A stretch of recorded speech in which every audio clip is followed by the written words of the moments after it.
Hello and welcome to another episode of the Gaming Garnish podcast. We are jam-packed this time. Jam-packed. We have not got time for what we're playing. I don't care what you guys are playing. We're jumping into the Game Awards and our top 10 games of the year. So quickly, before we jump into the Game Awards, I want to ask you guys... What you been playing? No! I want to ask you how you have found 2024 as a gaming year as a whole. Not even time for introductions then. I was going to say, who are we talking to? So I'll be your host this time. I'm Jake. What a bad host. I know. It was going so well. Guys. I just wanted to get in You to waited the Game Awards. all year for this. I know. And this is how we go out. So I'm your host, Jake, this time, the bad host. I'm joined by Brad. Hello. Ben. No, I don't care anymore. Oh, that's Ben. And then Joe. Hello, I'm also here. So, how have we found 2024 as a whole for gaming? As in, how have we personally found it, or how do we think like the releases of this year?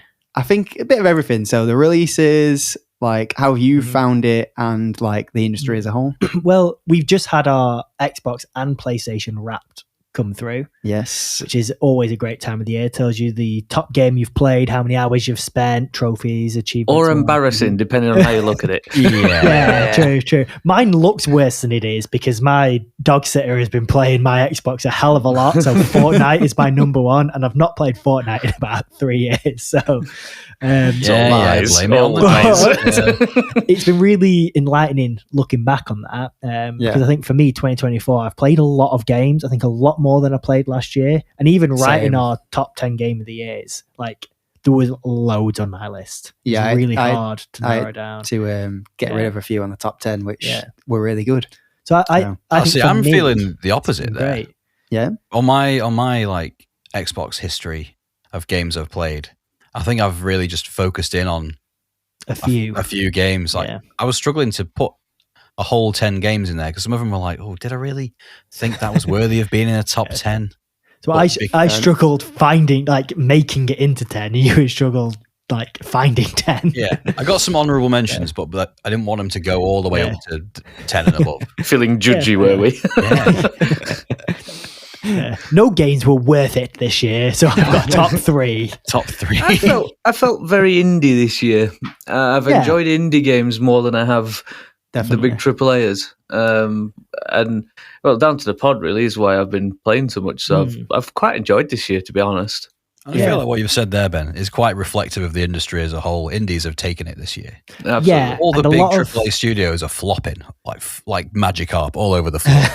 Definitely, but also a lot of like third-party games. So all your bigger AAA and even I'd say high-end AA games have come from third-party studios this year, mainly. Yeah. There's been a lot of flops this year, but there's also been a lot of like unexpected hits. Yeah. A lot of solid games, not as many like 10 out of 10s as maybe the year before or the year before that, but a lot of like good 8, sort of low 9 out of 10s. Yeah. So I think it's been a good year in the whole. Obviously, we've got to talk about layoffs, which is disappointing. Unfortunately, it's been the worst year ever. I think. Yeah. So as an industry, it's suffering a lot of that, a lot of studio closures, which is really sad to see. But the games themselves, I think it's been good. And it's been a great year for Game Pass. So anyone who's got an Xbox, definitely. So many things they never had to buy for free. Yeah. Well, not and free. It gets you to try things that you never would have. Yeah, exactly. Changes your gaming altogether. I think I've just been playing catch up this year, very much with the indie as well. But it's been a year of I need to catch up on my actual backlog. Yeah, and play some of the games. How are you doing with that? Not great. Yeah, Final Fantasy got in the way. Unfortunately, it's bigger now than it was before I started. Times it by 4, but it's no longer a backlog; it's a back tree. Yes. So nice one, guys. So should we do it? Should we move on to the Game of the Year awards? We'll just strap in. It's going to be a while. Yes, the Game Awards. It's going to be a big one because this was the 10-year anniversary. Yeah. And they really pulled out all the stops for this one. Yeah. Joe, you're going to have to bleep this, but holy that was amazing.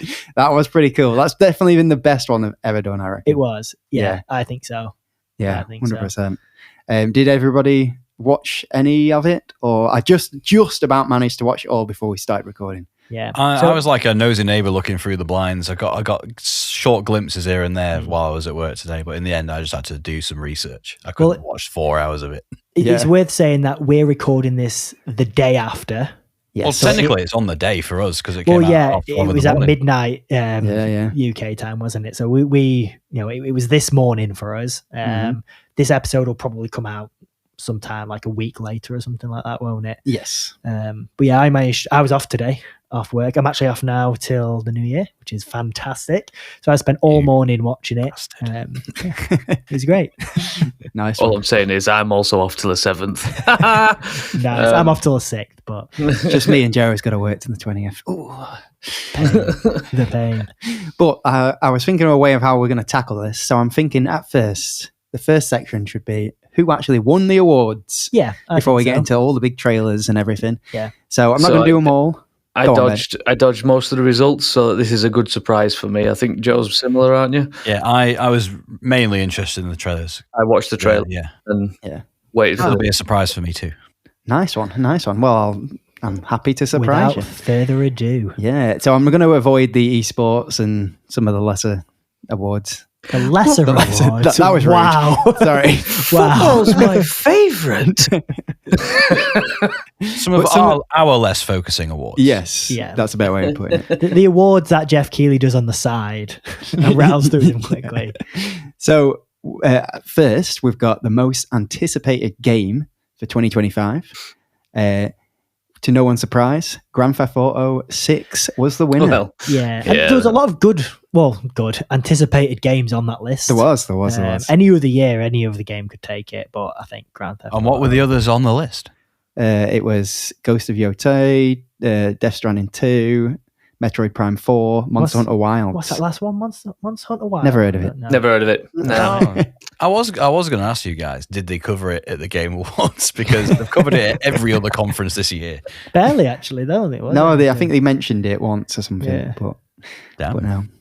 So nothing was ever beating GTA. No, I don't think so. So best adaptation went to Fallout. Again, to no one's surprise. I thought Arcane might have squeezed it.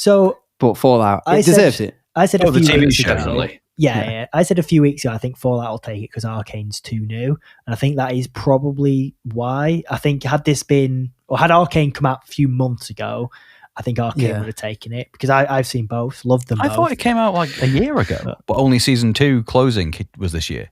No, season 2 came out this year. Yeah. But I still think that was probably better than Fallout was. But, I think they were just as good as each other, to be honest. And I think it's cool that Fallout's like live action as well. The difference is live action appeals to way more people.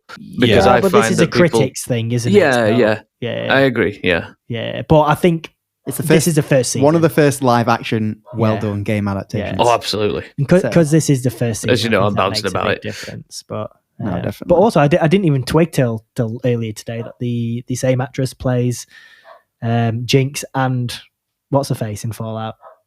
Lucy. Yeah. It's weird. So she would have been up there either way. Yeah. So we've got a best sim strategy game. It went to Frostpunk 2, which I thought that Unicorn Overload might take that, but pretty cool. I've heard it's pretty good, Frostpunk 2. I've not played the original, but it does sound pretty cool. So best family game went to Astrobot. Woo. Pretty cool. Oh, we all saw that coming. Yeah, come on. Yeah, I think so. Especially out of that list. I mean, what were the other nominations? Was it like Mario Wonder? We had, no, that was last year, actually. Was we it? Had Legend of Zelda Echoes of Wisdom, Plucky Squire, Super Mario Party. Oh, yeah, Jamboree. Princess Peach. Showtime. Yes. Yeah, the new one. That's apparently very good. It's okay. Yeah, that's cool. Yeah. That's cool. It's not something on my radar, to be honest. But I will be playing The Legend of Zelda soon, hopefully. Best fighting game went to Tekken 8. Now, I saw this coming as well. Yeah, I think so. I think that's fair. Yeah, definitely. I don't know, when I saw the list of the fighting games, I was like, oh, it could be close. Because people love the Arc System Works fighting games a lot. Which one's that? Is it not the It's like Guilty Gear sort of game. Oh, is it that Granblue Fantasy Online? Yeah, that's the one. Granblue Fantasy. Yeah. I've not. It's like a sprite-based fighting game. Yeah. No, true. But I think Tekken 8 came out, I think, in January, and it was like pretty mega, like critically acclaimed. So no, definitely. Yeah. Best RPG went to Metaphor ReFantazio. Yeah. Which, again, heard really good things, so I'm not surprised. That was a hard category, though. I was spoiled on this one, actually. I knew that one was coming before I even watched the Game Awards. I just knew it was going to happen. Yeah, I think it's fair, though. Like, out of the list, I know, obviously, you loved yourself Final Fantasy Rebirth. I did. But it's probably out of those two. But even so, it's a really strong list. Oh, yeah. I've heard great things, so it probably deserves it. Moving on, we've got Best Action Adventure Game. The weirdest Astro. Category. Yeah, the weirdest category. Yeah. Astrobot took that. Yeah, which... Action Adventure? Yeah, seems like a strange pick, considering the rest of the games in that category are quite different. Maybe not Zelda, but... It is a strange category, because I don't feel like a lot of those in the list are actually action adventure games. Yeah. But hey-ho, Astrobot's cool. Yeah, it won a lot, didn't it? Best action game, however, was won by Black Myth Wukong. Now, I've heard very good things about the combat in that as well, so it deserves it. Fair enough. I really do want to play that, just don't know when. Know when. What else was nominated for Best Action Game? Call of Duty, Helldivers 2, Stellar Blade, Warhammer 40k, Space Marine 2. Oh, so surprised Space Marine didn't edge that out, actually. Just for recency bias. True. I saw Wukong winning it, though, because that combat is supposed to be really good. Yeah. So. Best VR game went to Batman Arkham Shadow. I don't think anyone's... Actually, I don't think anyone was surprised, but Asgard's Wrath, which I'm surprised is on the list. It's like the most popular VR game. Yeah, and the most critically acclaimed, maybe behind Half-Life Alyx. So, I mean, I have heard this new Batman game is really good, though. Yeah. So yeah, I mean, going off like critic scores, it's like Batman's an 8 out of 10 and Asgard's like a 9 out of 10. That's all I was going off, assuming Asgard's Wrath would win. But I think Batman's probably got more reach because of its name. Oh, 100%. Yeah. So, the Arkham series always does quite well. Yeah. And it's deserving. It is deserving. Definitely. I still can't believe they've managed to take that combat and put it into a VR game. Yeah. Crazy. Best mobile game, Balatro. Yeah. Knew it. Carrying on with the Balatro winnings, we've got Best Debut Indie, Balatro. And also... oh my God. And also Best Independent Game, Balatro. It's on a roll. It did win quite a lot in a row, didn't it? It did. 3 in a row. I'm sure that's a buff in the game. Well, when you win Best Debut Indie Game and you're also nominated for... Sorry, if you win Best Independent Game and you're also nominated for Best Debut... You're going to win. Yeah. Surely. Yeah. They come hand in hand, don't they? Yeah. We've got Best Community Support, Baldur's Gate 3. Which is cool. Which is really cool. And they keep adding new patches, even though they keep saying, we're not working on this anymore. They just keep adding stuff. It's like Cyberpunk. I thought when they said that they're not working on it anymore, that was just when they said there's not going to be another one. They're not going to do another Baldur's Gate. There's not going to be any DLC. There's not going to be another one. And I think they even said, like, we're moving on to our next game. So I suppose they didn't specifically say, we're not going to, like, touch it up. But adding, like we said last episode, new subclasses, crossplay, and all the extra stuff. It's cool. It's really cool. Small stuff, is it either, really? Mods as well. They keep doing that with Cyberpunk, so another update came out. Yeah. Yeah, you can copy car paint jobs. Johnny rides with you in the vehicles now. Yeah. Maybe Cyberpunk should have been on best Yeah. ongoing game this year. Like last year. It's going to be ongoing until 2077. Last year, they said they weren't doing anymore. They did. So, best ongoing game went to Helldivers 2. Fair enough. Very cool. Yeah, because that's just had a massive update today, I think. It has. We'll get to that. We'll get to that soon. I wonder if it gained some popularity because of something you mentioned in the other episode, Brad. Oh, God. Maybe. Yeah. Games for Impact. Is it pronounced never or neither? I've heard both. Same. I think it's never. Oh, third pronunciation. Yeah. That game. Well, it looks really good. It was called Never, didn't she? Yes. Yeah. Yes. I want to get to this in the new year. So that's another one. Wolf game. Yes. Best performance we got. It was Now, you're going to have to help me with the pronunciation of this lady's name from Helldivers, from Hellblade 2. Melina Jurgens. Yeah. Yes. Great. I mean, I don't love the Hellblade games, probably famously on the podcast, but she does put a really good performance in. I was, when they first called this, I was a little bit disappointed because I thought there's a lot of other really good performances in there. However, the more I thought about it, I again, famously on this podcast, really didn't like the second game. However, if you were to take one good thing from it, it was probably the performance. Like, it's carrying a lot. Yeah. Now they do, spoilers, but they do actually win Best Audio Design, which I don't think they should have won. And I think that's only because of the binaural audio, but I felt like it was a massive step back from the last game.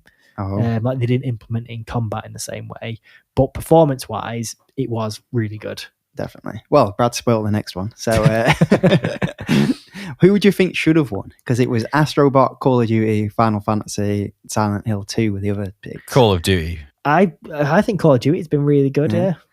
I'm a bit biased on Rebirth, Final Fantasy. I'd like to say that, but there's nothing really that stands out other than the actual music itself. It's the soundtrack, isn't it? The soundtrack's ace. And that's a separate category. And that which who won that? Final Fantasy VII Rebirth. So there you go. Astrobot could have won Best Audio Design from what I've heard as well. Yeah, I believe so. So Best Art Direction went to Metaphor ReFantazio. It does look beautiful, I've got to say, a very comic book strip. It looks beautiful, but it's not an art style I haven't seen somewhere else before. No, but to be honest, there's not really been much else this year. Looking at that list anyway, so on that list it's Astrobot, Black Myth, Elden Ring, this, and Never. Yeah. I think Never should have won it. I think so. Yeah. I think you're probably right, because it's unique. Definitely. But I'm glad one of the others didn't win, because that is quite normal, like ordinary. Very good example, but very ordinary. Yeah. Best Narrative also went to Metaphor ReFantazio. Cool. Fair enough. Fair enough. Best. These are all words I vaguely understand. Best Game Direction went to Astrobot. Astrobot is cleaning up. It is, and it cleaned up the very last award. The Game of the Year went to Astrobot. Wow. Oh. Now, I have to give credit to Ben here, because he's been telling me the last week. I'm pointing my finger in the sky, people in audio. I've been going, what do you think is going to win? And I've been going, I think it's between Final Fantasy and Metaphor. And Ben just kept going, I just think it's going to be Astrobot. So I am actually surprised. I would have agreed with you, Jake. I'm glad that it win, and it cleaned up. As you say, Joe, it won a lot. You know why I say? Yeah. You know why I kept saying Astrobot? Go on. There's been no controversy. There's been no people arguing about it. There's been nothing going on. True. It's just been a pleasant game for anyone who's done it or played it. So that's why I figured. Yeah, even the guy came out, it was just like, we just wanted to make people happy. Yeah. And it's worked. It did. From what I've seen. Yeah, I think you're right. You can't wait to play it. So, it's actually quite funny, because I'm literally getting it for Christmas. And nearly every year... I mean, Sophia is not me. Yeah, nearly I think the last 3 or 4 years, I have got the Game of the Year for Christmas. Nice. So it's great marketing. It is. I mean, I was going to get it anyway, and then it just happens to win, and I'm like, oh, nice. I'm going to be playing Game of the Year. Nice one.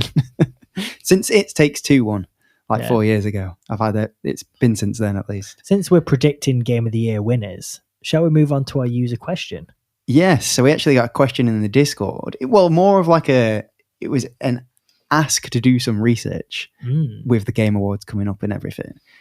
And Cashew, is that how you say it, Ben? Oh, yeah. Yeah. Not like the nuts.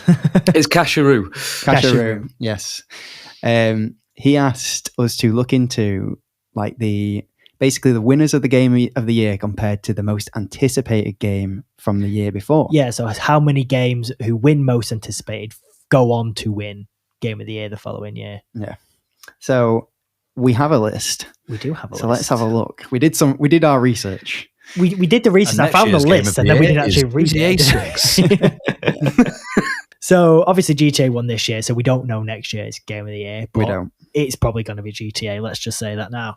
So last year was Final Fantasy Rebirth won the most anticipated game. It did. However, it didn't win Game of the Year, did it? It did not, but it got nominated. It did get nominated, but the winner was Baldur's Gate. So we'll keep track of that as well. That's true. That's true.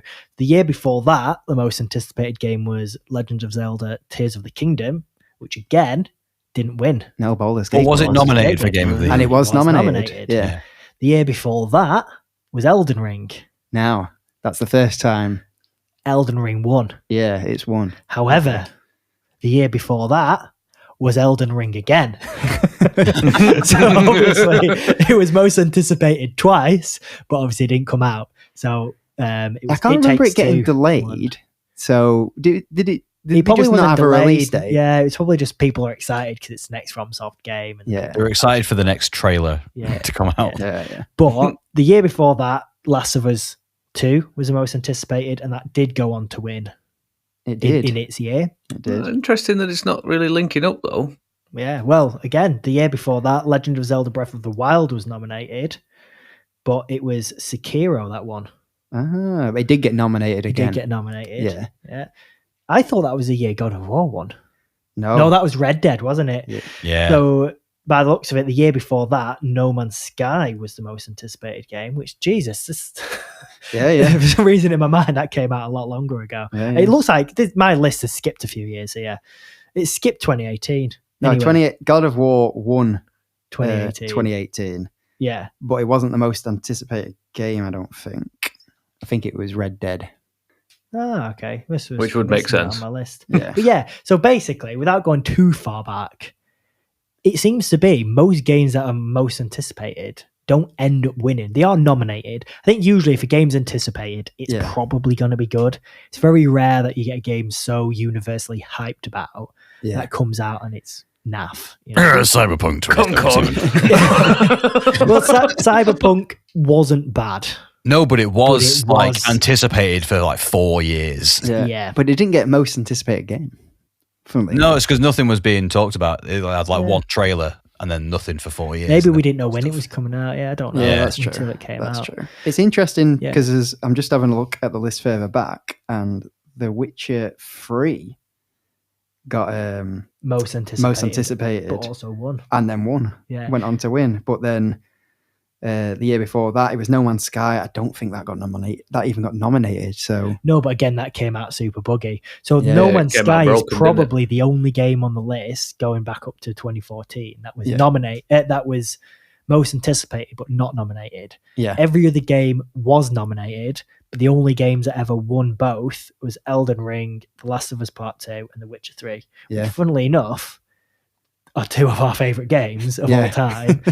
And and Elden Ring is just great. It's just a great trio of games. It is. So I'm really surprised that No Man's Sky didn't get nominated this year for ongoing game. It did. It just didn't win. Yeah. Okay. Yeah. But yeah, thank you for that question. Yeah. Thank you. That was a good question. Statement, whatever we're calling it. Forcing us to do the research. Yeah, it was a good talking point. It was. It was. Yeah. Making us work, God damn it. So shall we move on to the trailer armor? Yes, the juicy bits. The juicy They're juicy indeed. Ooh. So I've broken this down. I'm trying to do it in order as well, as I've noted this down meticulously as I've watched. I say meticulously. In chronological order. It's in chronological order. Okay. So we've got the pre-show first, which opened up with a new Ninja Gaiden game, Ninja Gaiden Ragebound. But this is more like the old style. Yes.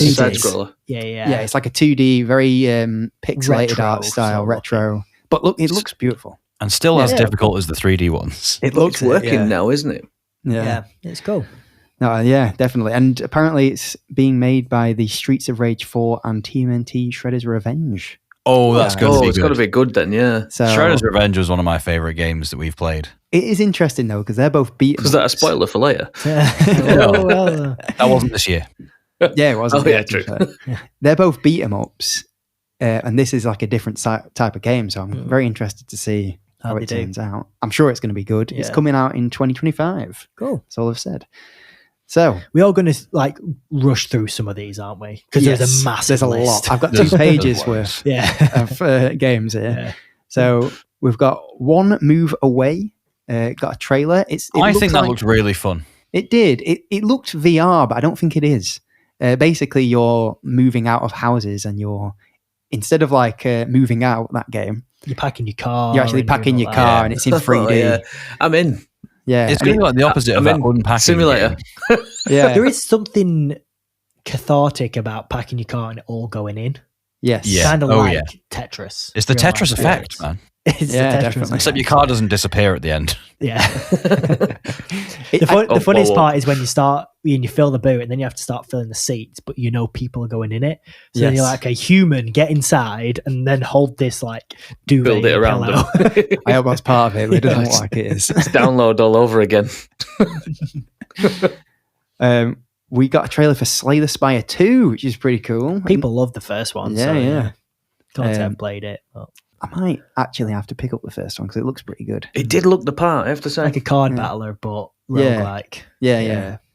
So that's coming out in 2025. So was the last game, by the way. I forgot to mention that. Most of these games are coming in 2025, to be fair. Well, I like that because on a lot of these presentations, stuff is like 3 or 4 years away. Yeah, I like a lot of this stuff is coming out next year. Yeah. I like a mix. All I'm saying, Jake, is you're just not as good as the games coming out section. But carry on. I'm doing you a disservice, Ben. Sorry. Dave the Diver in the Jungle. This looked fun. He's not going to be doing much diving in the jungle, is he? You never know. Crocs. Snorkeling. Snorkeling, yeah. Now, I couldn't tell if this was a DLC or a new game. I think it's a DLC, but it does say... You play as 4 different characters from the intros that they all had.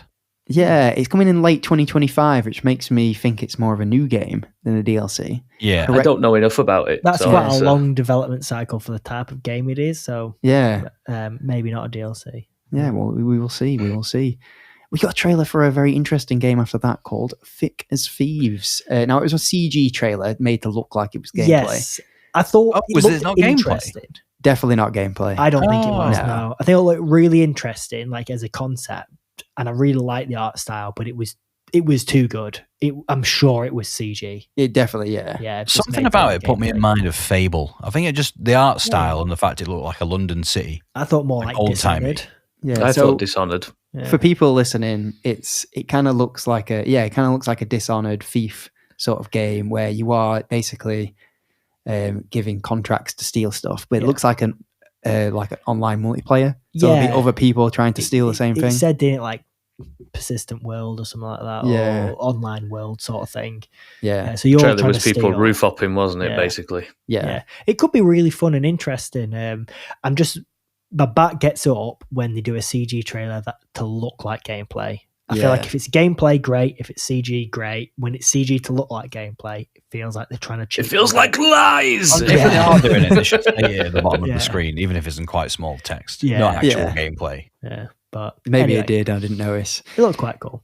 It did look cool. Yeah. It didn't have a date, so it's just in development. We'll probably hear about it in a couple of years or something. Maybe next year. Now this one was weird.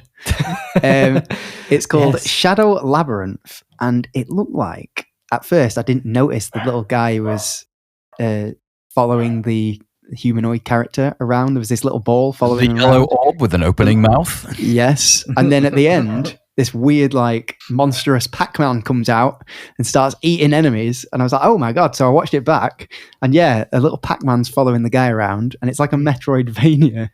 In a dark Pac-Man universe. They have said it. I don't know whether they've said it is a new take on Pac-Man, or whether it just. Well, the fact it's based on the secret level episode. Yeah. I was going to say, what I was thinking. The secret level. Yeah, it is. Yeah, that's cool. I've not watched that one. I don't think that one's out yet.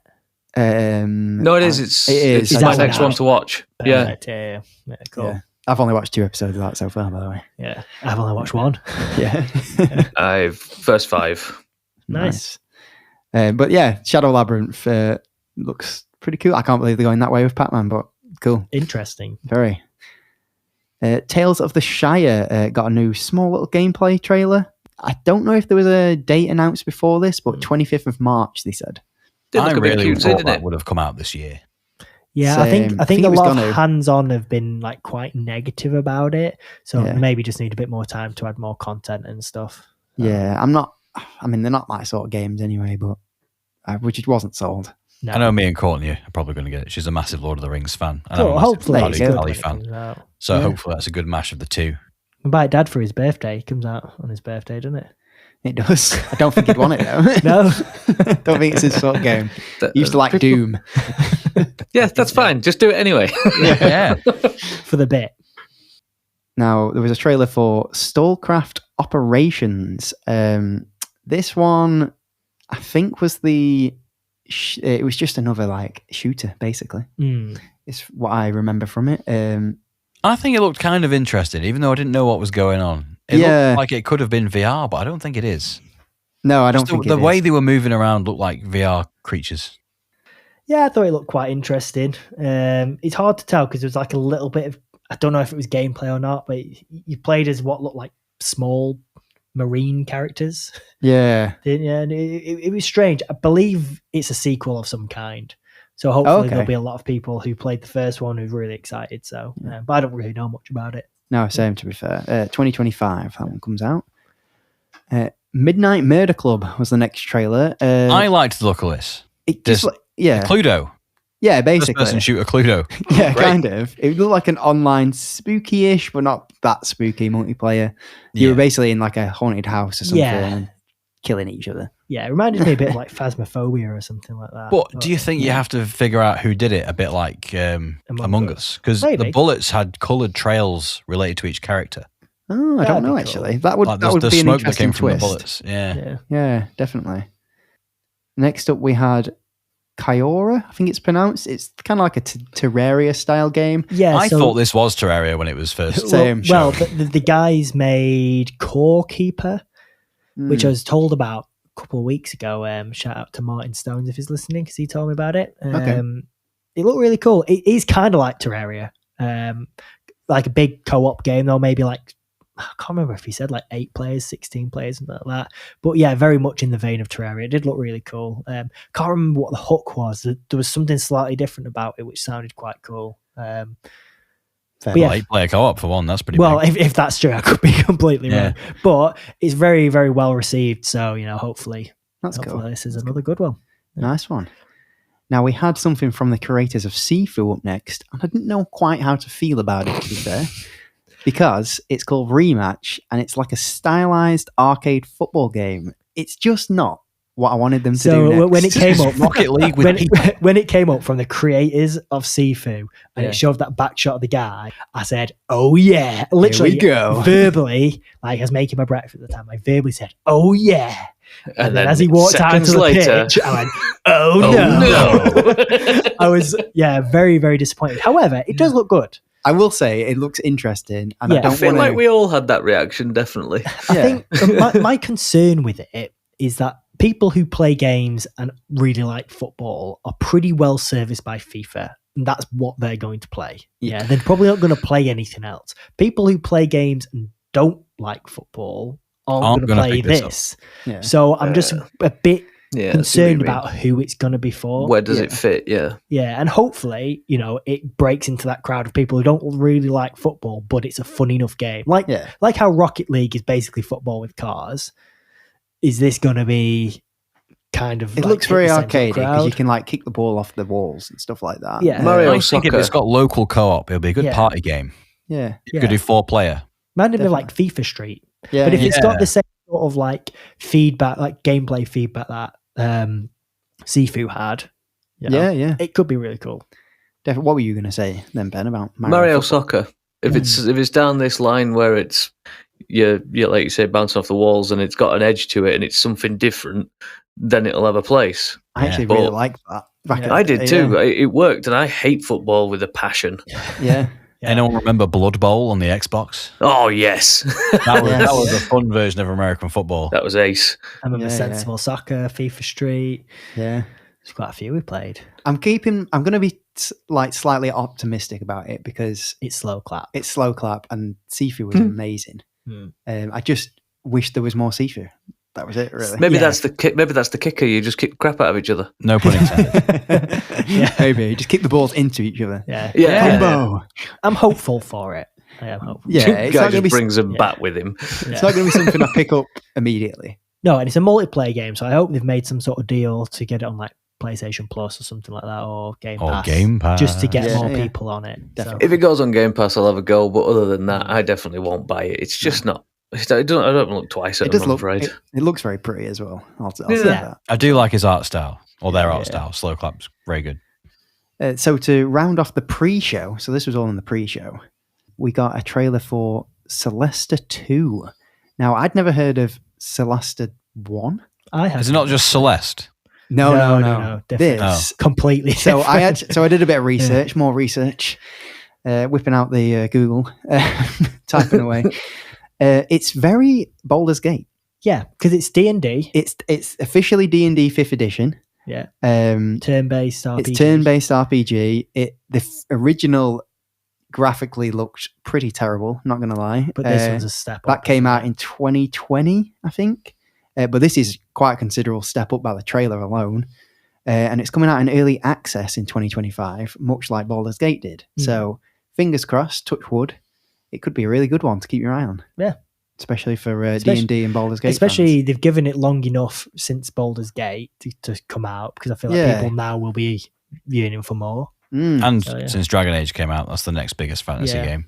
Yeah, but because obviously this is more akin to Baldur's Gate. Yeah, turn-based. Yeah, hopefully it does well. Hopefully it's good. Yeah, I'm going to keep an eye on it now. As I said, never heard of the first, but this looks pretty cool. Keep an eye on it. So we'll move on to the full show. And you're going to have to bleep me again, Joe, because it opened up with a cracker. It opened up with Witcher 4 and It was a beautiful trailer. I thought you'd react something like that, you know? I was watching it this morning, and it started with the trailer, and it was all sort of medieval-y sort of fantasy. And I thought, this looks good, not in a million years thinking it was Witcher. And then I saw a sword. I was like, that sword really looks like a Witcher's sword. It's the Sparrow sword. Surely it's not, because they wouldn't show Witcher 4 at the beginning. It showed a woman with brown hair. I thought, okay, it's not Witcher 4 because we know that's going to be Ciri. Then it showed Ciri from behind with the hood on. I was like, oh my God, it's Witcher 4. So I ran upstairs to Lucy. She was working from home. I was like, I think they're announcing Witcher 4. Now, bear in mind, we're only just playing Witcher 3 and we're still excited. But I can't imagine what people who played Witcher 3 back in 2015 thought. I'm very excited. Let's just say that. Are CD Projekt Red working on 2 different Witcher games? They are working on 3. They're working on Witcher 4 and they're working on a remake of Witcher 1. Yeah. Are they not also doing a spin-off? Yeah, that's what I thought. The last Witcher content we had looked like something to do with the cat school, and like it was rumored to be like a custom character. No, this is it. This is that game. Oh, okay. And then they're doing the Cyberpunk because she's got a Lynx medallion on in the trailer. Yes, she does. Yeah, and that is from that initial screenshot that we saw. Okay. Okay. I was just for your guys' information, because you might not know, IGN have spoke to the developers. Okay. It was before Game Awards, but they must have had knowledge of it because it was about this, and they have given a few lore information, dumps on it. So me and you were talking earlier, Jake, and you're like, I don't know why she can drink potions. Yeah, so they have officially said she's done the Trial of the Grass. Oh, yeah. But they did call her a Witcher in the trailer as well. They did. So she hasn't got the eyes. Well, the video I was watching, they were like, you can tell because she's got cat eyes in the trailer. And I was like, I'm sure she didn't. That's she only just take the potion and it comes up. Oh, yeah. Just to be fair. Yeah. Is it only post-potion that before then, her eyes are pretty normal. I'm sure they are. But when she has a potion, they do go a bit more like cat-like. They do. That's really interesting. The one thing I just really hope they don't do is screw up the lore, because they don't know how to do the Trial of the Grasses anymore. That is a big part of why there's no more witches. Yeah, but they do it in Witcher 3. True, but it's kind of like they're sort of making it up as they go along. But then again, maybe that opened it up to be like, well, this is how you do it. Yeah, so it'd be interesting. Yeah, but it's worth watching those IGN videos, because you just go a little bit into the lore, and it sounds like they know what they're doing. Yeah, well, that's good. That's good. I guess I'm going to start the Witcher games then, am I? At least Witcher 3. Yeah. At least Witcher 3. They have said that they don't want people to think they have to play the other ones to play it. Yeah. But also they are going to have some sort of service to people. Yeah. Now, I mean, I hope Geralt's in it. I think he will be. No, they've announced again that he's going to be in it in some capacity. Because at the end of the trailer, his voice comes out and he says it's time for a new saga. Yeah. Oh, okay. They did also say, this might be spoilers, But he said in the books there is a prologue that's set 100 years after the Witcher games. There is. That heavily indicates he's still alive. Yes. So there's like, we can't kill him. Yeah, it was actually, they made a prequel.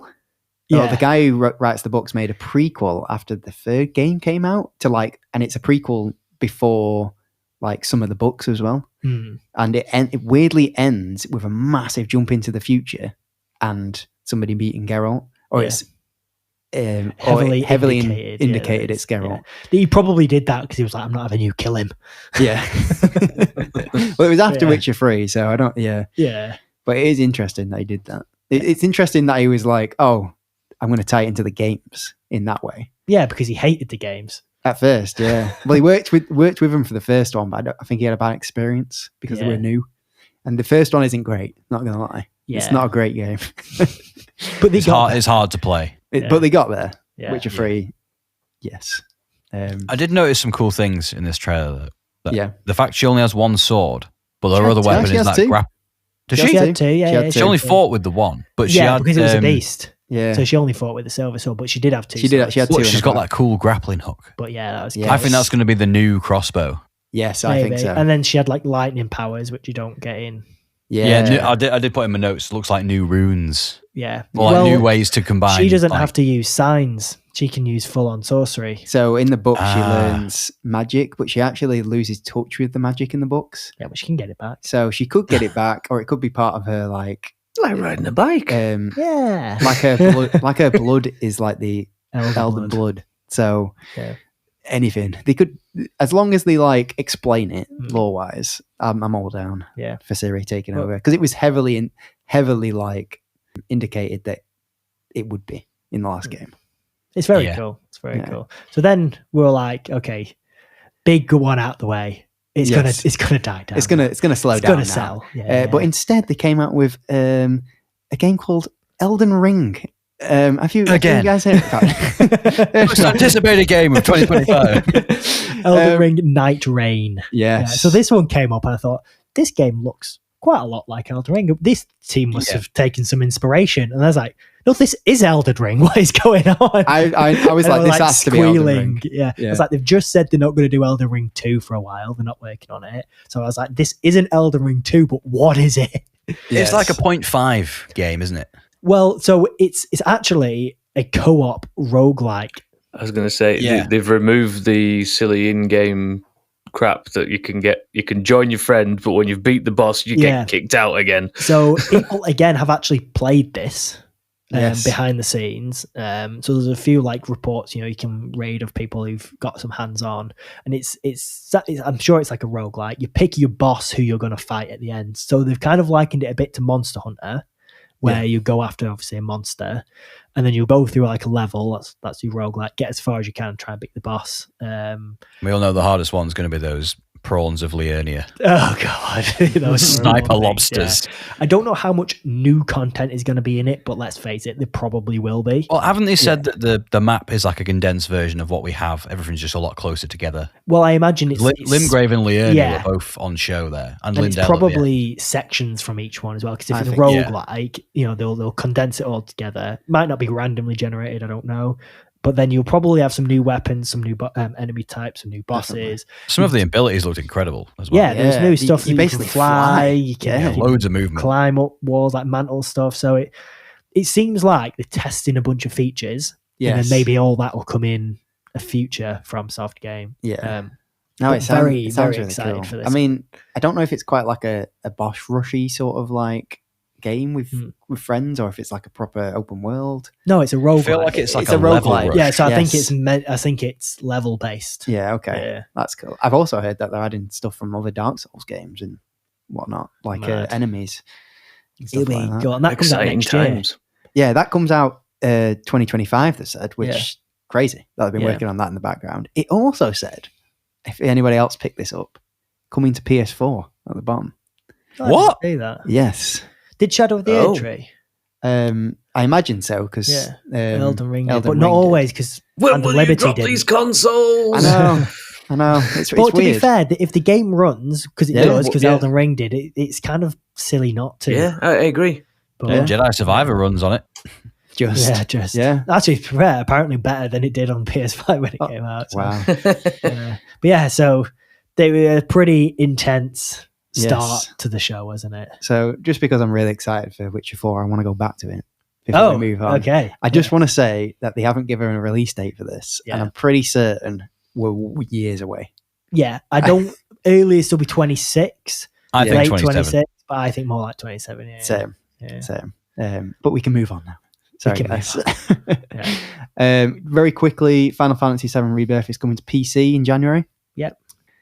And then we got a trailer for an Untitled project from the creators of Shadow of the Colossus. Not Untitled. It's called Project Robot. Is that what the fact? I'm sure Jeff Keighley said Untitled Project. I'm sure it said Project Robot at the end. But the thing is, that might not be the name. Yes. The article I was reading about it, she called it Project Robot. That's what I saw as well. Okay. Yeah, but either way, it's either called Project Robot or it's temporarily called Project Robot.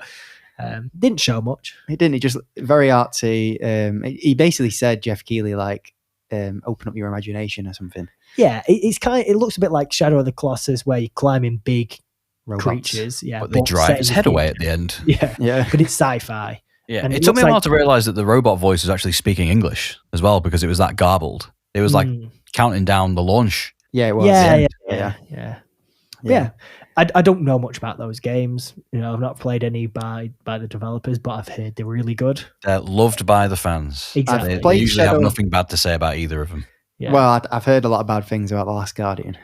Yeah. Is that the same creator? Yeah. Mainly about the guy, the jank, just not doing what you want. But this is more like it's going back to, which is probably like a pet, to be fair. I'm not gonna lie. I think that's actually what they said. They wanted it to ignore you, but it doesn't work very well in game, does it? So that'll be cool whenever that comes out. Cool first look, anyway. I mean, they must have been working on it for a while. It's been a long time since Last Guardian. So we had a pretty funny trailer after this for the Outer Worlds 2. I thought this was like, usually when games try and be funny, I'm like, yeah, great. Well, the last trailer they did for this was pretty funny too, because I think they're just really good at being funny in the trailers. I don't think it was this actually that had the funny trailer. I think it was Grounded. When that had its first trailer, it was like, this isn't going to be the biggest game of the year. That's Cyberpunk 2077. We're the smallest game or something. Yeah, but no, there was quite a few good gags, and it was the beginning when it was like from the creators of Fallout. Knights of the Old Republic 2, Fallout 3. Part 2, New Vegas. Yeah, because he whispered it, didn't he? Yeah, it was funny. And there was like, this game is taking 3 times longer to make and will almost certainly be at least 2 times as big. It really did like at least they are self-aware. Yes, definitely. Exactly. I think that's what makes it funny. And it looked good as a game. I never played the first one because it just passed me by. Like, I wanted to. The first one's good, but it doesn't have a lot of, like, I suppose scope is the word. I've heard like it's fine. Yeah. And that kind of made me not want to play it just yet. Yeah. So it doesn't like it when you go off the rails. I got beaten up by some gorilla monster every time I went off the rails on the first planet. Well, can I just say, like, Obsidian is like Microsoft's Insomniac. At this point, because game after game after game. Outer Worlds 2 has been announced for 2025, but they're also bringing out Avowed in February. Yeah. So are they bringing out 2 big RPGs in the same year? So. That's crazy. Yeah, and then they also brought out like Grounded not so long ago. Pentiment. Mad Lads. Yeah, definitely. Smashing it, guys. Smashing it. We got a trailer for Hazelight's new game. So the Hazelight were the people who made It Takes Two and what was the one called? A Way Out. A Way Out. And that's the prison one, isn't it? Tale of Two Sons. Yes. Yeah. And their new game is called Split Fiction, and this looked ace. It does look really cool. Yeah. Again, another studio. Forcibly 2-player. Yeah. Yes. Another studio that's funny. Yeah. Like Joseph Fares is just like, he seemed like a really nice guy. Yeah. There's a few gags he made when he presented an award as well and stuff. I think, did he present an award? I don't know. He came out to talk about this anyway. Yeah. He was just really funny. The trailer again made me laugh quite a lot.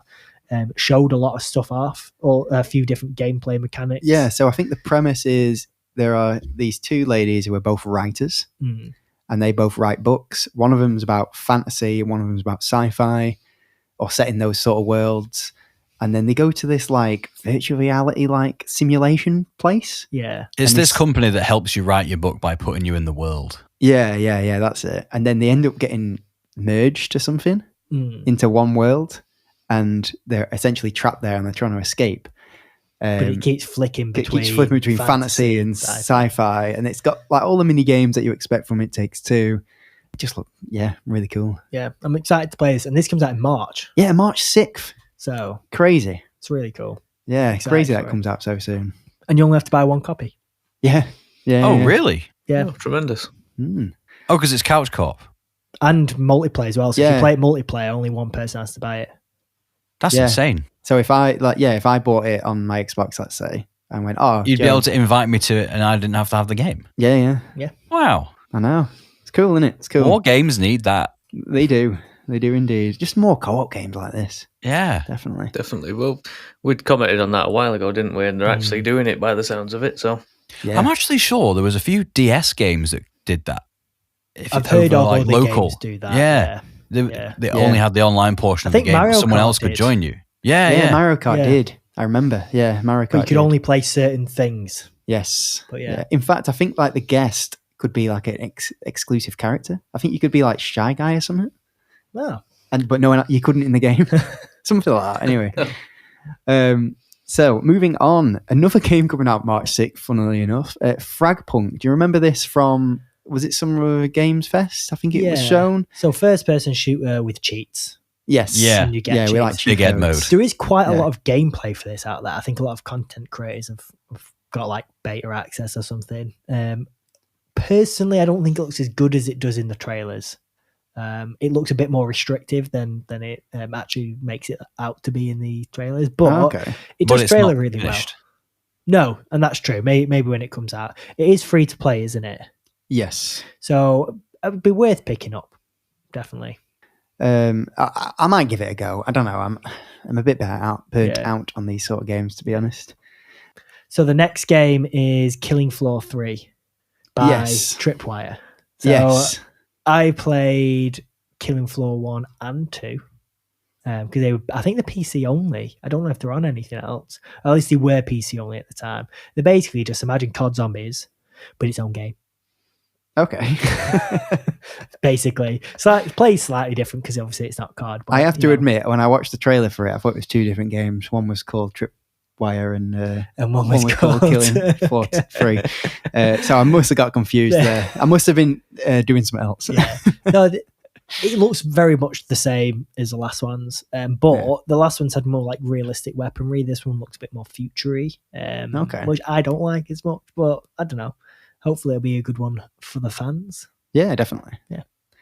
Now I've got one that you're going to love, Joe. I don't know if you saw the trailer for Steel Hunters. It's that's one of the ones I missed while I was doing my research. Oh no! Did you not look back into it? After this, you're gonna have to watch the trailer because it's basically another mech game. Another mech game. Yeah, I thought Joe when I saw it, and it looks very Transformers. Like when I was reading about it, it looked like it was very unfocused because it's like a looter shooter, extraction shooter, multiplayer shooter. Hunting game. I didn't know what's going on. Yeah, I didn't get any of that from the trailer. It was just like a flashy trailer, but it's more of a realistic art style than something like the Mecha Break game. Yes. What I got from that just there was shooter. Yeah, that's all I got. No, a lot of shooting going on. I think it's made by War Games, who I think are the people who do World of Tanks. Oh, they do a great job. Yeah, so I think it's made by them. Definitely made by War Games. I just think they're the ones who do. Yeah, as long as there's mech customization, I'm in. Which if you're in set vehicles, I'm out.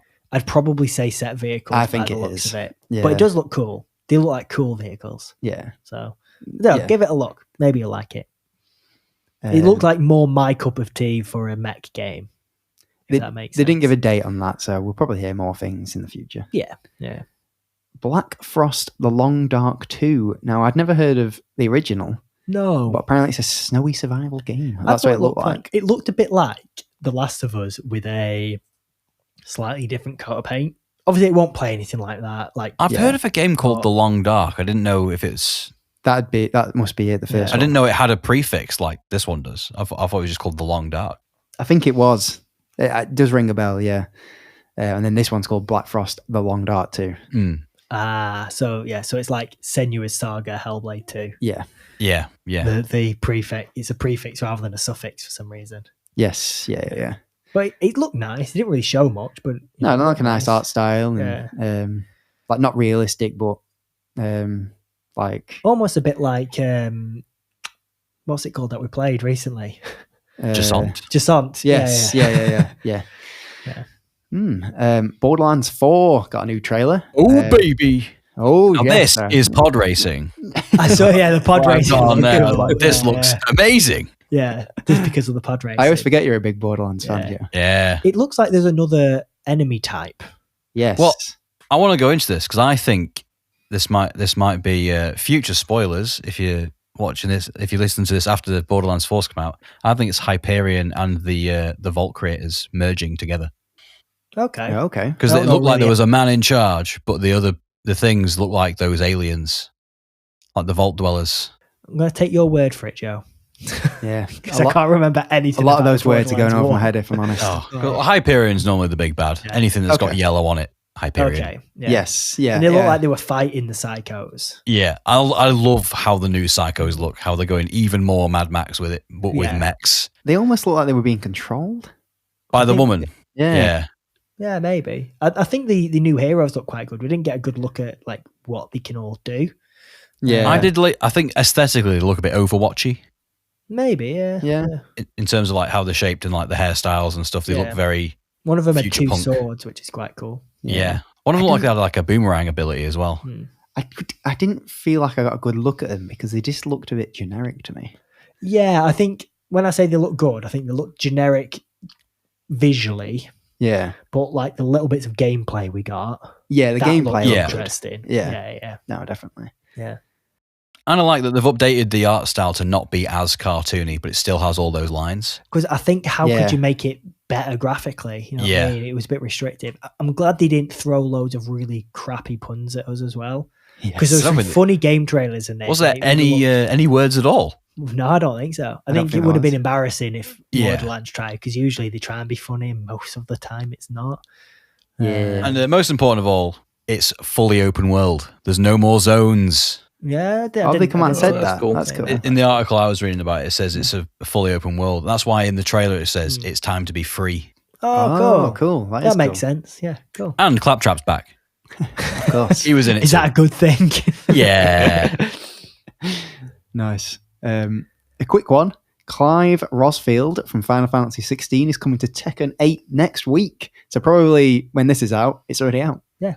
He's just a cool looking character, isn't he? He did look cool in the game, to be fair. Yeah. I did hear like some rumors that Tifa was going to be in Tekken 8, and I'm starting to think that maybe some of the Final Fantasy fans might be a bit upset that she's not in it for jiggly reasons.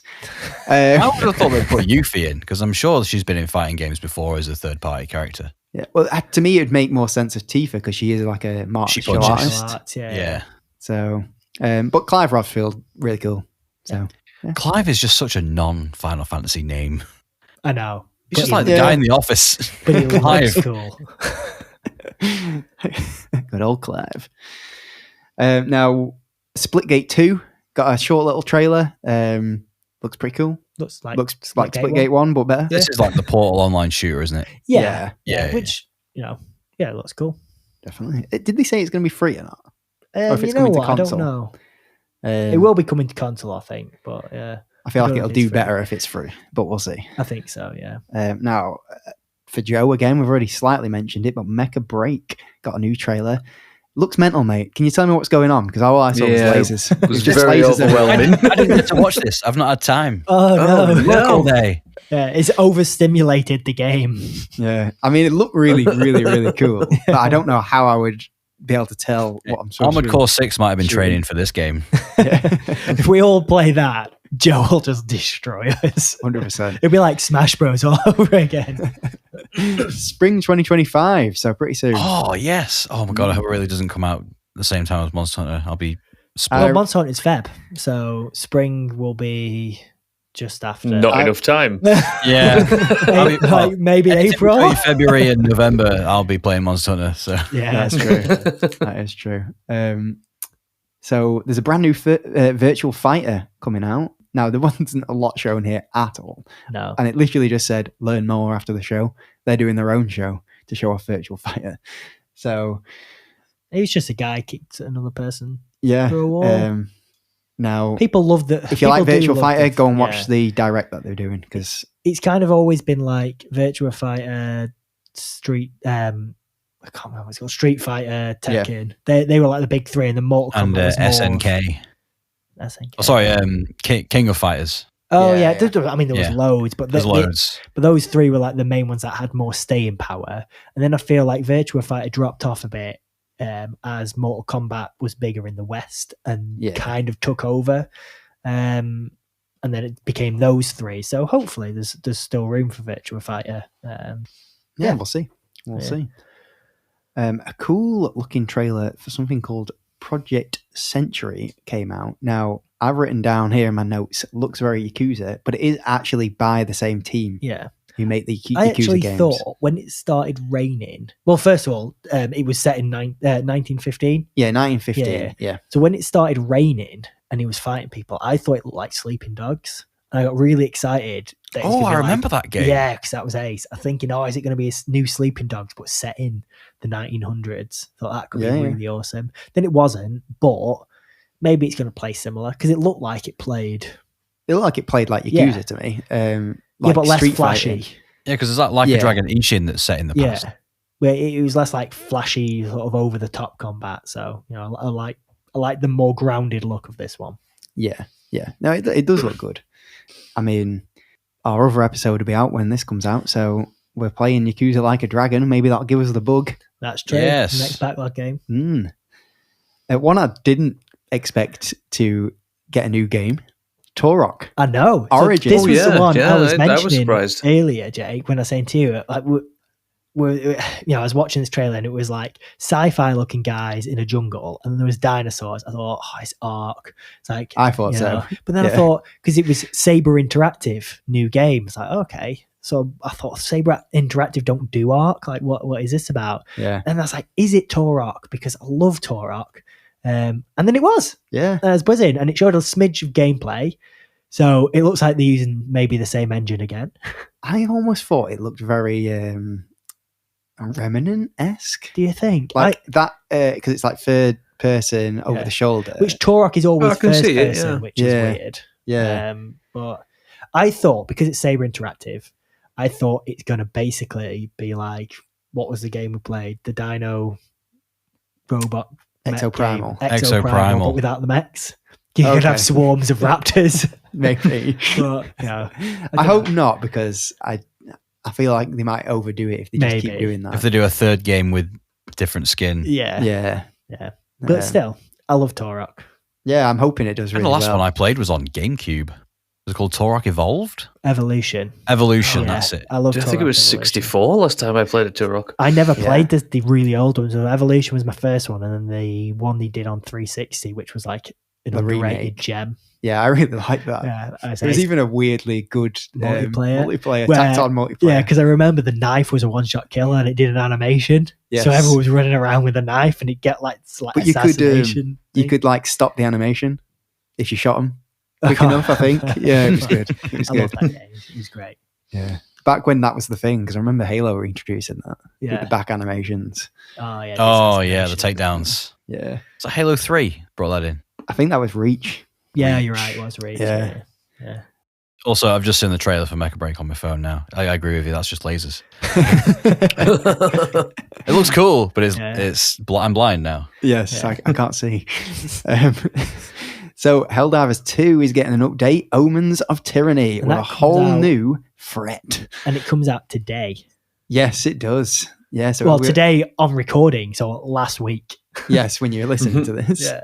December 13th. Yeah. It looks like it's introducing the enemies from the first game, the third faction. I can't remember what they're called. It's like the aliens, isn't it? Yeah, they're like blue aliens. They're all aliens. Yeah. You know what I mean? More alien-looking aliens. Yeah. And they've got UFOs and stuff. Yeah. And I didn't know if the vehicle was already in the game, because I haven't played it in a while, but it showed off the like Warthog-style vehicle, which looked really cool. And some new maps and stuff. Some new maps. It looks like some of the enemies like zombie-esque because the aliens have like taken them over or something. Yeah. Looks cool. I thought it looked I might have to re-download it because it did look. This is why it got best community support. Yes. Warframe 1999 is actually launching tomorrow, and it got a new trailer. So it's out now, basically. I think that's another roguelike, I think so. Because it said, like, get to the end, everyone dies, you start again. And you loop. Yeah. You kept talking about loop, so it makes me think. But Warframe plays like silky smooth butter, and this is like a stripped back version, maybe. Yeah. It looked quite cool. Yeah, definitely. Did they ever make that Soulframe game? Did it come out? It's not like out the medieval version of Warframe. No, it's still working on it, I think. Oh, okay. Yeah, because when they said 1999, I don't know why my brain went to. That's medieval times. The medieval. So long ago. Is this the medieval one? Yeah. And then I went, oh no. I was born then. So far back in time. Yeah. Palworld's getting an update. I'm sure Ben's going to love this. Fae Break. Did anyone else think the trailer ran about 10 frames a second, by the way? And I've noticed that with every Palworld trailer. I don't know why. Well, they're probably bringing the footage from early access because it's early access all the time. Play better than that. If it plays like that, there is no way people still play it. It doesn't play quite as bad as that. Yeah. From Brian. Interesting one. They've pulled out the Pokemon style mechanic with the ball. Oh, due to the lawsuit. Yes. Yeah, due to the lawsuit, they pulled it out. That's mental. Yeah. So how do you? It still works. They just summon. Oh, okay. So you're just not using the ball anymore. I don't know how to capture them because I'm curious to go and have a look. To be honest. Yeah. Just to see what happens. A big bug net. It's very recent news, so that is interesting. Not cool, but there you go. I brought some news. Oops. There you go. Sorry, Jake. Don't hurt me, please. No news, Ben. Snip it out. Snip it out for next time. Onimusha, Way of the Sword. Yeah, that was a big one, announcement because this is a massive legacy game that's been put to bed for a long time. Yeah, Capcom have such a rich sort of like IP well that they could pull stuff from, and they seem to just be pulling new stuff all the time, and it's great. Yeah, every time they pull something from old IP, they make like 2 more IP the same year. I know, it's great. Yeah. But I've heard of Onimusha, but I've never played Onimusha, but I've heard really good things. So I just googled it. Oh, I remember. Yeah, PlayStation. I know the name. Yeah, cool. Nice one. So that'd be there good. was a Smash style game of the characters from that game as well called Onimusha Blade Warriors that was really good. Cool. Oh, nice. They haven't given a date for it, but just cool that it's coming back. It sounds like to me they're just dipping into some old IPs. It's great. Yeah. The first Berserker Kazan got a new trailer. I didn't know the Russo brothers were connected to this. No, neither did I. That was a really weird thing. Yeah. It's like, why are these here? Yeah. Very I was strange. Like, no, okay. The one thing that kept going through my mind watching this trailer. So earlier we were talking about Joseph Fares's new game, Haze Lights. Yeah. What's it called? Split. It's not Splitgate. Split Fiction. Split Fiction. And during that trailer, it was like the characters' names are my daughter's names, and it panned to his daughters in the audience, who must have been about 3 or 4. Yeah. So when the first Berserker Kazan trailer came on, and he was like slashing up all these monsters quite brutally, I thought, there's kids in the audience. It's 2 specific kids. Poor kids. Were they dressed as Tron and Lord of the Rings, respectively? They just did like little dresses, really. I just imagine the mum like covering their eyes, like, don't look. Don't watch this. At least I can hear the violence. At least there's no trailer for Sex Divers. Oh, God, yeah. Oh, yeah. Oh, here we go again. But yeah, it looks good. It's coming out March 27th, the first Berserker, so pretty soon, actually. They also came out and said, because this is set in the Dungeon and Fighter universe, which I don't really know that much about, if I'm honest. But they also came out and said, we're making another game in the Dungeon and Fighter universe. Someone else is making it. And it looks completely different. It completely tone shift. Yeah, it's like an anime style game. It almost looks like one of those Hojoverse games. Yeah, Hoyoverse. Yeah, Hojoverse. Yeah. You know what I mean? From North, Hojo. Like Genshin and that. Yeah, it looked like Genshin basically, but it didn't show any gameplay, so I don't really know what it's like. I just found it really interesting. The one was brutal and dark and bloody, and then the next one was like really fun and quirky and like colourful. I was like, set in the same universe, you say. But fair, that one's called Arad. Arad. Oh, cool. So, Brad, you'll like this one. Dying Light the Beast. We've already seen a trailer for it, but we got a new trailer. I am excited for this one. I'm a bit trepidatious. You really sound it. I'm a bit trepidatious because it was a DLC. They've made it into a full game. So I don't know how big it's going to be or how much they're going to have changed. But all the trailers look really good. Looks like a whole new map. You can get guns in it now, like more guns because you can't really get any, I don't think, in the second game. In the second game, I think you could get like... I don't know. I don't think you could. You could get a few in the first, but really not a lot. So we've got guns back. I think vehicles as well, maybe. Yeah. It looks like it's more set in like the woods-ish. But some of those clips where it's like pitch black and the zombies coming out of the bushes look really cool. Yeah, I'm definitely going to play this. I'm really excited for it. I just want to know like if it's like more of a full game or if it's going to be like a 10-hour thing. You know what I mean? Yeah, I get you. To be honest, it's a bit of a crap name as well. Just saying. I would rather have that because they're not my like favorite games. So playing something when I played Dying Light 2, I liked it, but again, it's not one of my favorite sort of games. So you don't want to be spending 25 hours. That's fair enough. Yeah, I just think the open world lends itself quite well to it, and if it's quite short, I don't know. We'll see. But summer 2025. Anyway, it's coming. Cool. I wrote this down, but I really don't care about it. Jesus, I'm just brutally honest. Hunt Showdown is getting a Post Malone Murder Circus event. Yay! Okay, the Hunt Showdown is a really good game, and the I don't know really what good. you just said. These were all words I vaguely understand again. Go on, Brad. You've heard of Hunt Showdown? No. You've not heard of Hunt Showdown? Hunt Showdown's like one of the first extraction shooters, but it's really good. It's set in like old-timey, I don't know how to describe it, like America Bayou sort of like times with like rituals and monsters and stuff. So you go in with like 2 people. I think it's only 2, might be 3. And there's a few other teams on the map. And you basically have to find the boss with clues, kill the boss and extract. In the meantime, everyone else is trying to do the same thing. Okay. Now you've mentioned that it's like in the bayou. It makes sense why Post Malone's going in it. Well, I don't know. Because he's from like that area of America. But honestly, like look at trailers for it or gameplay. It's really, really good. First person shooter, looks beautiful. All about sound design. So like, you know, you walk near a set of birds and it sets them off, and then people will know you're probably there. And I remember you mentioning this. Yeah, it's honestly it's a fantastic game. Maybe it'll go on the backlog if it's I've just if it's ever free. He really doesn't care about it. No, but the new DLCs like clowns and stuff, which I'm not particularly scared of clowns. I think I am. People are, and it'll be cool. I don't really know why Post Malone's attached to it, and I feel like it's probably done a disservice for some people like yourself who've seen Post Malone. I just don't really like clowns. Not that I'm not really scared of clowns, but I just don't like clowns and circuses. They give off a did look pretty horrifying, didn't it? They don't really do anything for me. No one's that happy. Yeah. No. But, it's a new update. Oh God, he's not happy. So I'm probably going to try and speed this up. We'll see if I can.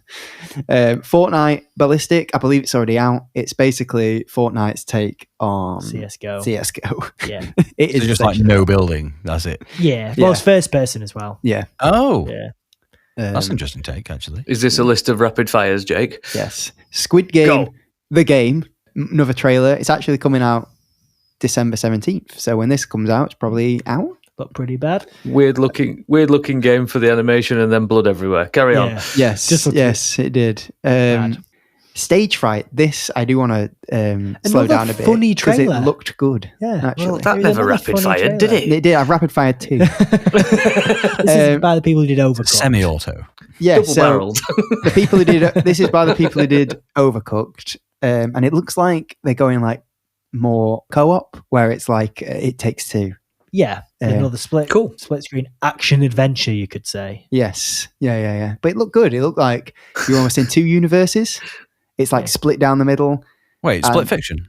Well, I did think that. They probably were like, for God's sake, someone else has done it. And it's Hazelight of all people. But it looks like you're both seeing the same world, but rendered differently. Yeah. Oh, okay. Yeah. Interested to see how it works. I never saw that one. That looks really cool. So you can't say, pass me the jam, because in one world it would be a plasma grenade. Maybe. Possibly. Yeah. Maybe. But they both. Why have I got jam? They both look very monstery. Like one was a green monster universe and one was a purpley monster universe with different monsters and stuff. Game of Thrones King's Road. Too bad it's a mobile game. Yeah. I was going to say from the title alone, that's mobile game. Well, I agree, and it was Netmarble as well. And I was like, I've heard Netmarble. I can't remember what they do. Anyway, the trailer was really good.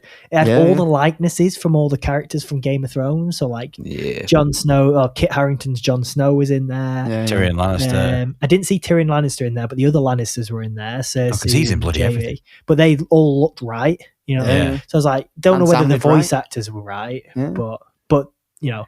I thought this will be a really good game. You know, it could be a good game in the universe. Yeah, because they need to do more games. That but it didn't show any gameplay, and no, but you know, so I'll be devil's advocate. Some mobile games can be good.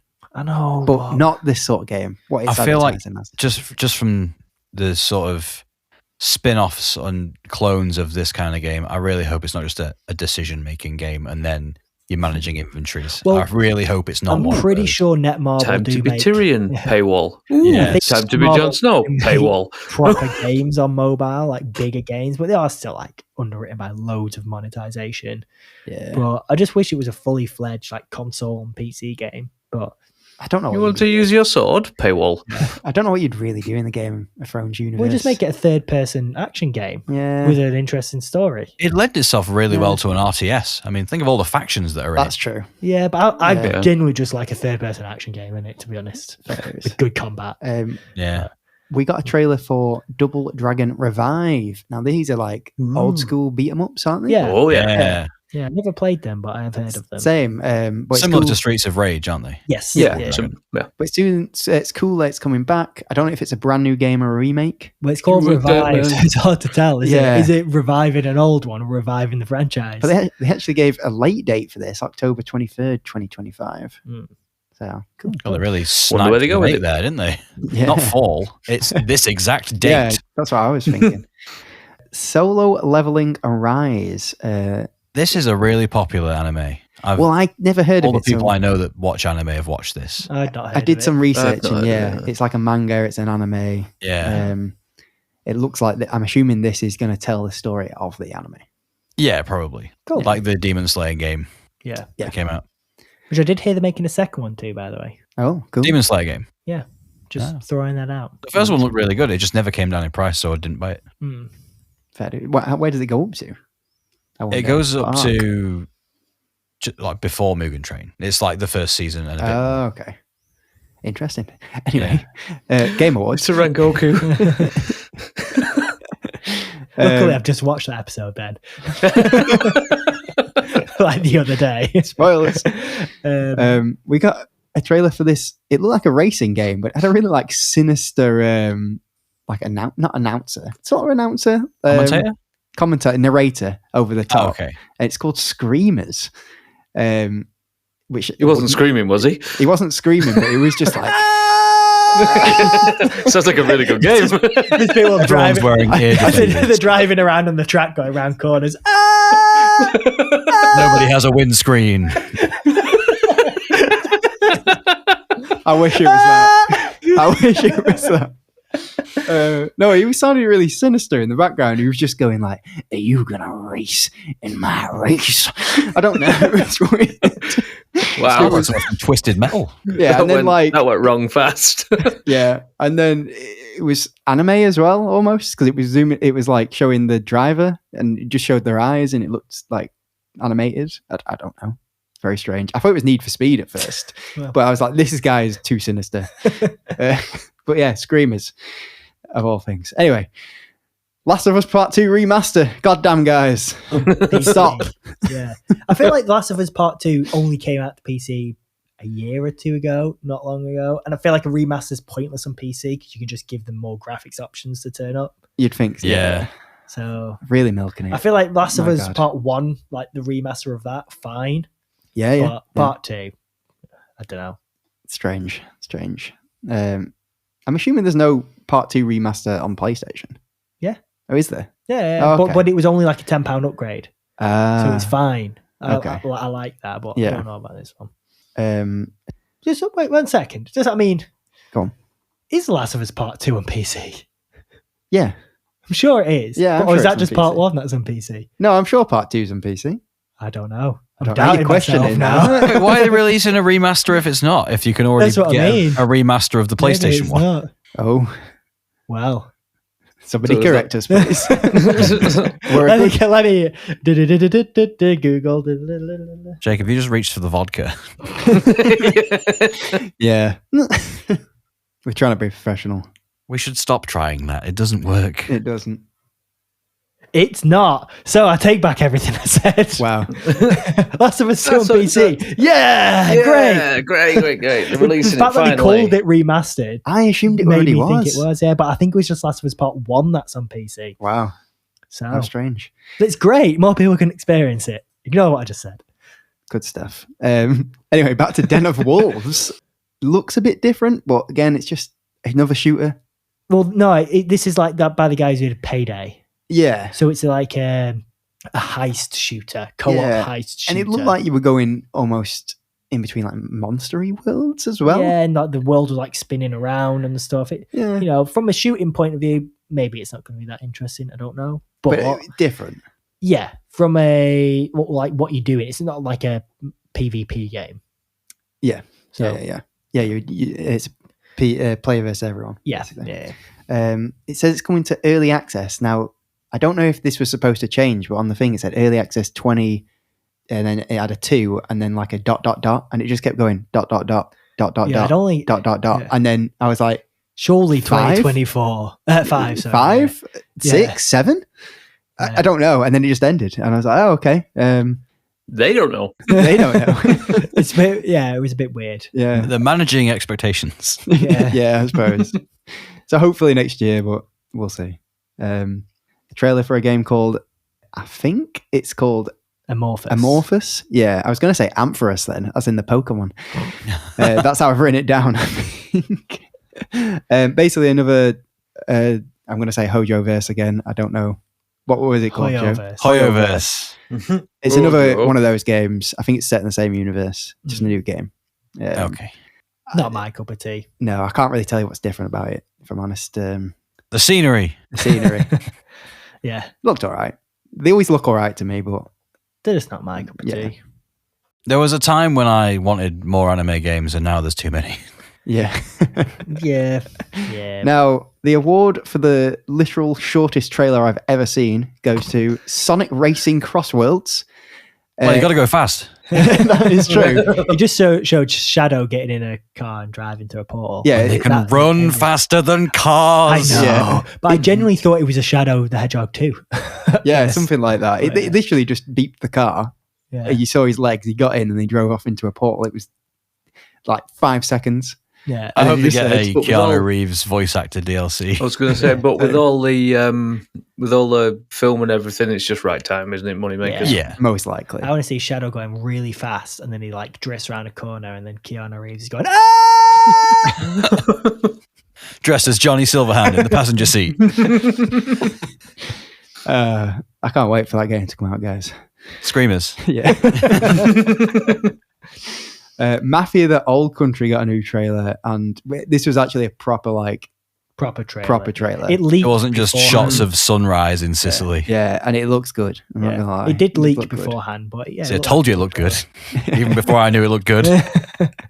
Summer 2025, it's coming out, which is brave. Yes, yeah, it's going to be not far from GTA. I have a feeling GTA is going to be like October. Yeah, but so they might be like, get that in now. Get it in before, because nothing can come out after that. But it's obviously going to be similar to GTA, but it's going to be quite a bit different with like... It's a different time, isn't it? So it's like more like the Godfather game. Yeah. Which was like cool GTA. Yeah. A trailer for a game called Dispatch came out. Now this has... I can't remember his name from Breaking Bad. Aaron Paul and Laura Bailey. So they came out to announce it. And to be fair, they had a fun little bit. They did have a fun little bit between them. It's a superhero interactive like movie game. I can't quite remember the genre name. It wasn't what I expected from gameplay. So it's like a Western anime sort of thing. So it looks like Invincible sort of thing. It looks like it plays like an animated show. But yeah, you're making decisions like a Telltale type game. Yeah, making decisions. It looked funner than most to me. I think I might actually pick this up. So you play as a dispatch officer where you dispatch heroes. So when you said that originally, I thought they meant like he goes out and hospital. Like he dispatches dispatches them to events. Yeah, so if it's like a water villain, then you'll need someone who can like counter water or something. And I wonder Lightning Man. I wonder if that is card based. It isn't. It isn't. But I wonder if it comes into the gameplay or if it's like scripted. Like if you have to make the decision to choose who goes to fight. Yeah, that would make sense to me, and it would be it's a really cool concept if that's the case. But if it's more just an interactive like story, I think it's more of that. So more like an interactive story. So there'll be like if you pick this guy, then there'll be a preset animation that'll come out after that of what happens, and because it's actually quite a cool concept to have like a strategy game like that. Yeah. So I wonder why they didn't go that route and they decided to make it an Football interactive. Manager but superheroes. Yeah. I mean, definitely. I'm not sold. I'd love that. I think. I mean, there's actually a XCOM style superhero game that isn't Midnight Suns, which Capes, I think it's called. Yeah. Which looks pretty cool, but I haven't tried it yet. Anyway, back to the Game Awards. Too busy on XCOM 2. So this next one nearly had Jeff Keighley crying on stage. It did. It's a sequel to Okami. Yeah. The dog. The dog. The white dog. The painty dog. Which I've never played. People say it's incredible, but I've never played it. But again, another longer wait sequel. This is another Capcom game, isn't it? Yes, it is. So. Yeah. So again, they're diving deep again. There was Okami DLC skins in that Kinetsugami game. They brought out both the O's, Onimusha and Okami, which I always get them kind of confused. So. Now I feel like this has just started because I'm thinking when he like did a little spiel about it afterwards, he was basically saying they've just started development on it. They've just like signed a contract essentially to start making it, and it's literally just called Okami sequel at this point. Yeah. So do you think Capcom just like spin an alphabet Rolodex and go, okay, the games we have beginning with O, what have we got? It'll be a while before they get back to D again and we can have Dino Crisis. Yeah. It does give me hope for Dino Crisis. If all these other games are coming back, maybe eventually. And they all do well. So I think we'll get it, And I have to tip my hat off to Capcom as well. They are doing new things in the industry. Yeah, and then trying like old things that they haven't tried in a while as well. But then they're not just remaking them as well. Yeah, they do it. They do it well. Yeah. I think it's the big key thing. Yeah. No, definitely. Crimson Desert got a new trailer. I don't know if it's been announced before, but it's coming late 2025. It continues to look really cool. It does. Very the cool. graphics on those games blow my mind. I don't know how they look so crisp. Like the how big the games are. Yeah. It's like dropping from the sky and you can see like well far. Yeah. And what are they doing to optimize that other games aren't doing? Yeah, I know. Well, will it look like that at launch? That's the big question. I mean, Black Desert looked great on console. Yeah. That's what I'm saying. Yeah. We'll see. Fingers crossed. It looks good. I'll keep an eye on it. And then there was one more thing. The final thing. Now, I'm very excited for this, but I think Brad's going to be even more excited for it. I think I'm as excited as Brad is for this. Yeah, I think it's cool. Called Intergalactic: The Heretic Prophet. I actually hate the name, can I just say, though? I like it. It is pretty awful. Intergalactic. That would be Intergalactic should have been it. Yeah. But it's Naughty Dog's new game or new IP that they're working on. Damn, it looks pretty cool. It does look cool. The notes I've got on this is they're spending a lot of money here. Yes. There's a lot of licensing going into this trailer. Because there's an Porsche, Adidas, Sony, I know it's like a PlayStation game still, but Sony massive jukebox system. Big actors. Yeah, and then I can't remember the name of either actor, but the woman playing the main character, and then the guy who she mentions. Yeah, you can see his picture. I can't remember his name as well. Yeah. But my only problem is it's another retro future game. But I love retro future. I know, but there's been so many of them, and the last one was Concord. Yeah. So was that a retro future game? Yeah, it was a retro future game because again, it was all people were comparing it to Budget Guardians of the Galaxy, which is another retro sort of future game. So I just had retro future there because Quill's from the 80s. That's it. Feels a little bit late Do you know what I mean? Concord developers are watching it. I have so much faith in Naughty Dog to create a great game. They've been working on it since 2020, apparently. So much style in that trailer. And it looks like it's going to be more melee focused. The ship was badass. The sword was badass. Yeah. They're focusing a lot on gameplay. They've said this. I'm really hopeful for it. I think it does look like it's going to be really cool. I think music's going to play a big part. It's going to be less dark. The sword looked like a Soundwave like equalizer when it came out. Yeah. It looks a little bit less dark than like Last of Us stuff. Yeah. So maybe more akin to like Uncharted, where that's like mature but there's some humor in there. Lighthearted. Yeah. Fun. So, yeah. I'm very much looking forward to it because new IPs I think are great, and I really love the studio. I suspected almost immediately that it was going to be Naughty Dog. I want to know what blew up the moon. What the hell did that? Yeah. I wonder if it's all set on the moon as well that they showed. No, they landed on the planet. I know. They said everyone that goes down there doesn't come back. I know, but is that it? Is that like the opening to the game? And she's going to be on the moon the whole time, or are you going to fly around in the ship and go to other planets? Oh, right. I see what you're saying. Yeah. I suspect it'll be on that planet alone. Yeah. I think the ship could be some sort of hub. It'd be cool. I'd prefer that, but yeah, at least fly to other places on the planet in your ship. Yes, yeah, definitely. I think the ship will crash at the beginning. That Porsche wouldn't let it happen. That is true. It'll crash and it'll be pristine when I don't think they've necessarily paid Porsche and Adidas to put their stuff in the game. I think Porsche and Adidas are paying them to put it in the game. What, for like advertisement? Yeah. Product placement. That's how they're putting more money into the game. Maybe. But you know what? There's always a conversation around the advertisement in games and stuff product like placement. That. But to me, I don't really mind. And in some ways, I quite like it because it's more realistic. You recognize the name Porsche. Yeah. And you're like, oh, that's quite cool. You recognize Adidas. Yes, it allows them to sell those Adidas shoes in the future, or Adidas, however you want to say it. Yeah. But I get it from both points of view, but it doesn't make the game worse. No, I wouldn't say so. No. But it also grounds it in the fact that you know the characters from Earth. Yeah. And like you say, you guarantee that Porsche isn't crashing. Yeah. The ship looked very Wipeout to me, I thought. Yes, it did. Yeah.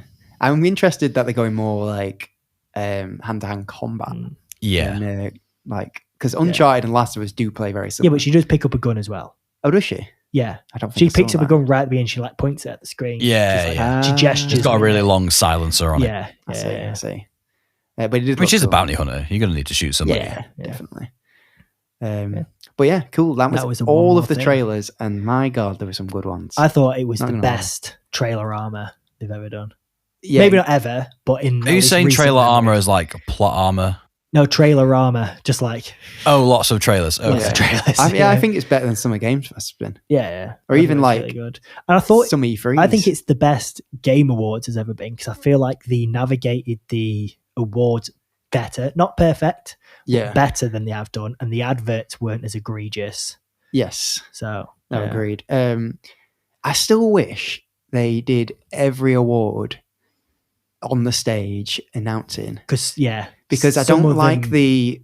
It looks like a newsreader, didn't it? Yeah, they show a load of trailers and it'll go best fighting game, and the winner is so and so, and they'll go best RPG, and the winner is so and so, and I'm like, it would be better to like celebrate these games more. I mean, don't have as much time. I was really happy that they made it that concise in the few minutes that I got to see. I was like, oh God, if it goes this quick, I'm in to watch all these. And then I saw the 4-hour timestamp. I almost wish they had less awards because then you could spend more time on them. Well, I kind of wish they had less trailers. Now, I really liked all these trailers. Yeah. I'm not going to lie. I feel spoiled. Yeah.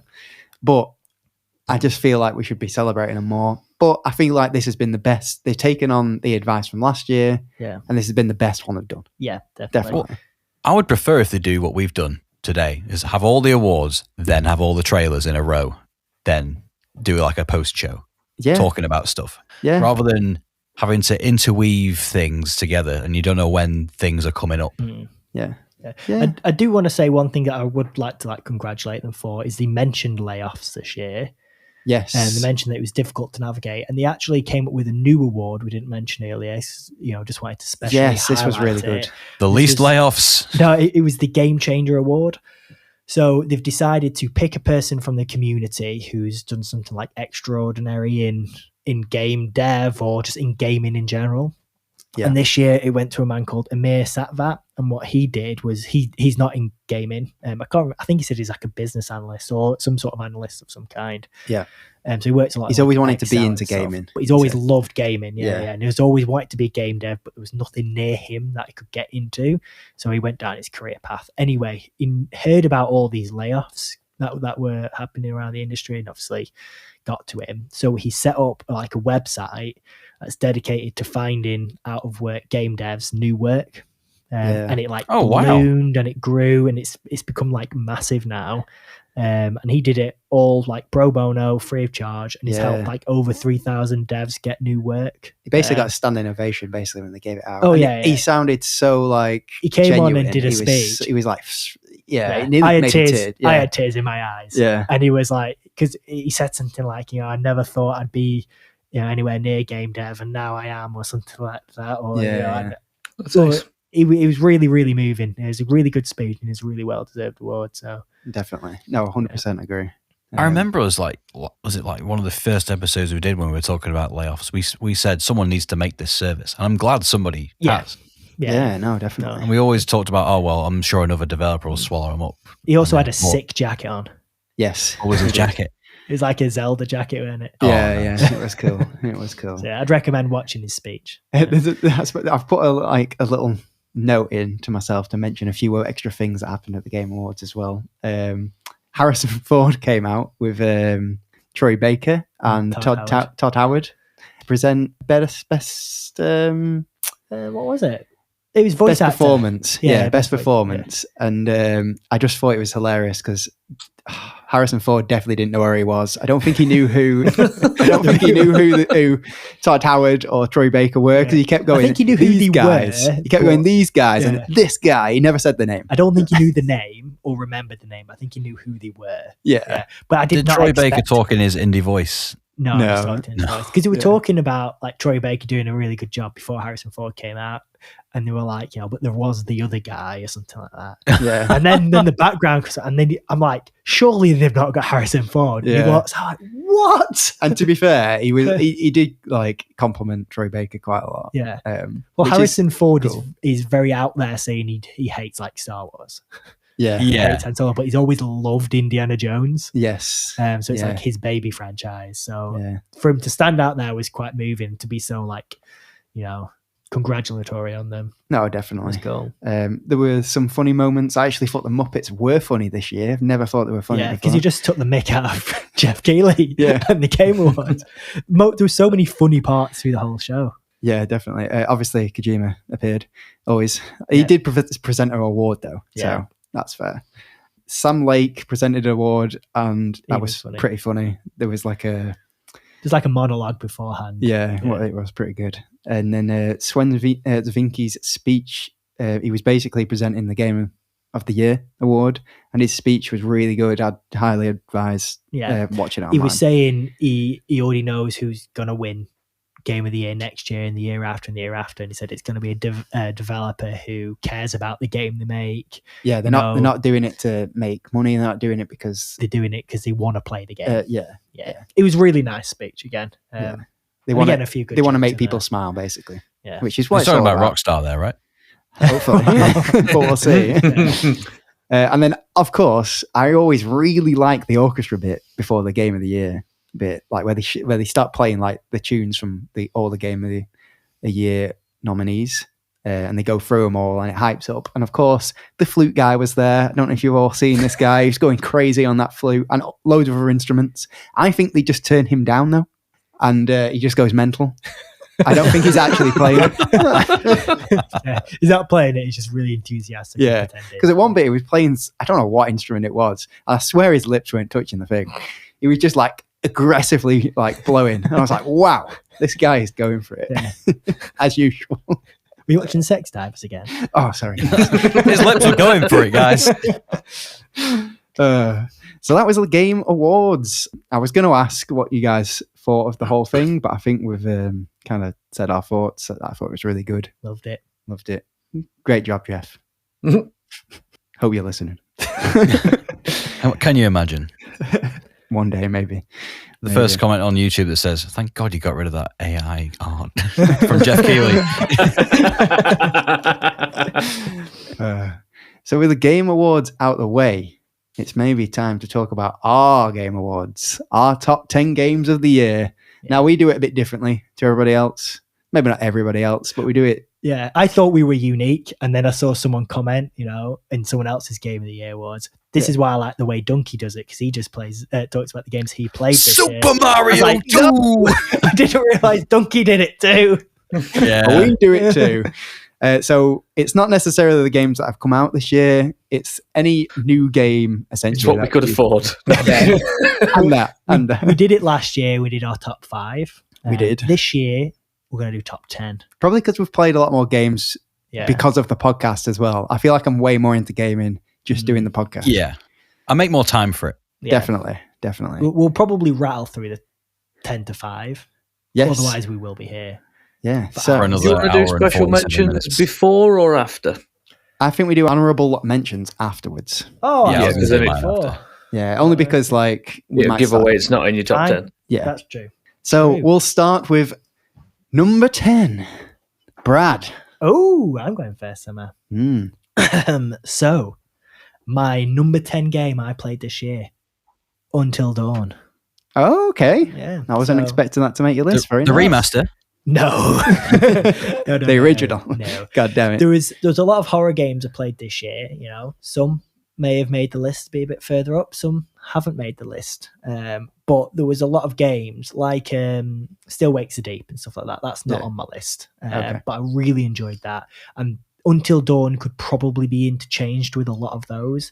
Yeah. And I was umming and ahhing for ages what's going to make it. And I picked Until Dawn because I felt like it was... I've never played a game like this, an interactive movie game.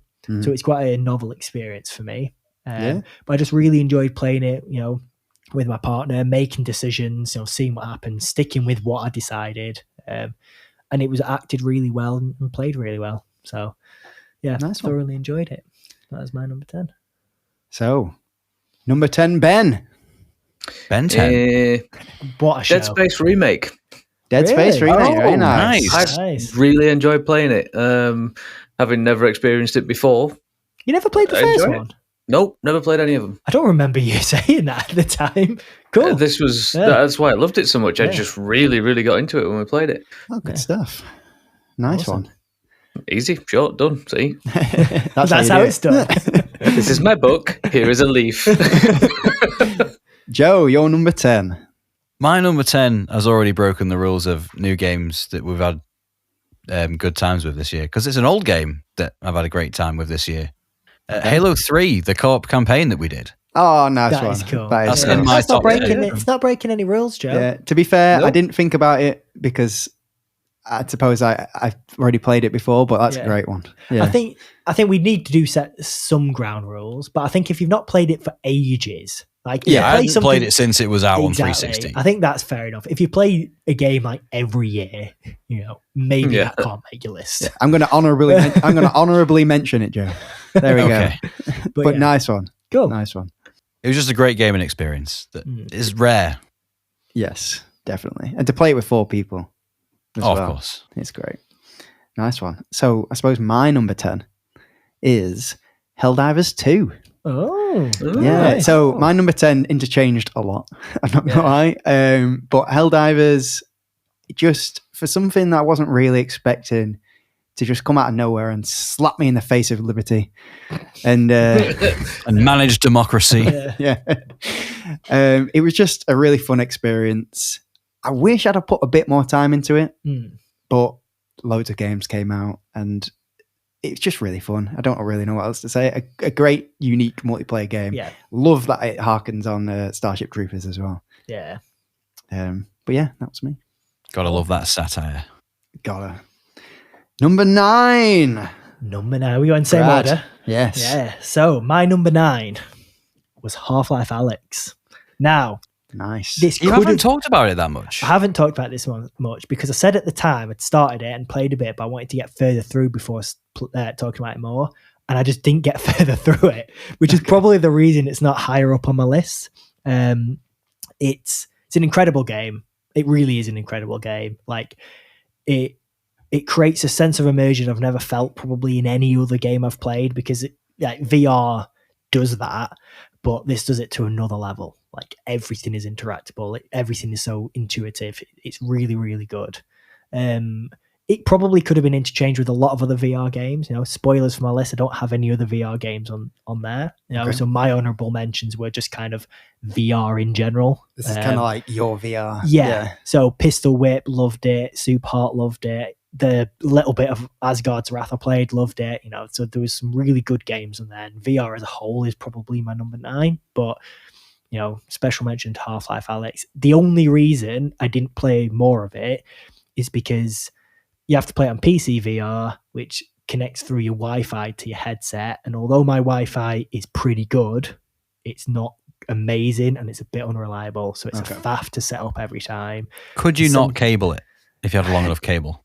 It's the cable. It'll just get in the way, to be honest. So a lot of the time, sometimes you'd set it up, it'd take 15 minutes or so to set up, whatever, and you'd have a perfect experience. But sometimes you go through that and your experience would be crap and it wouldn't work and it feels like a waste. So that's why I didn't play it more, which is a shame. But yeah, it still made the list because I think it deserves to be shouted out. Very nice. Ben, you're number 9.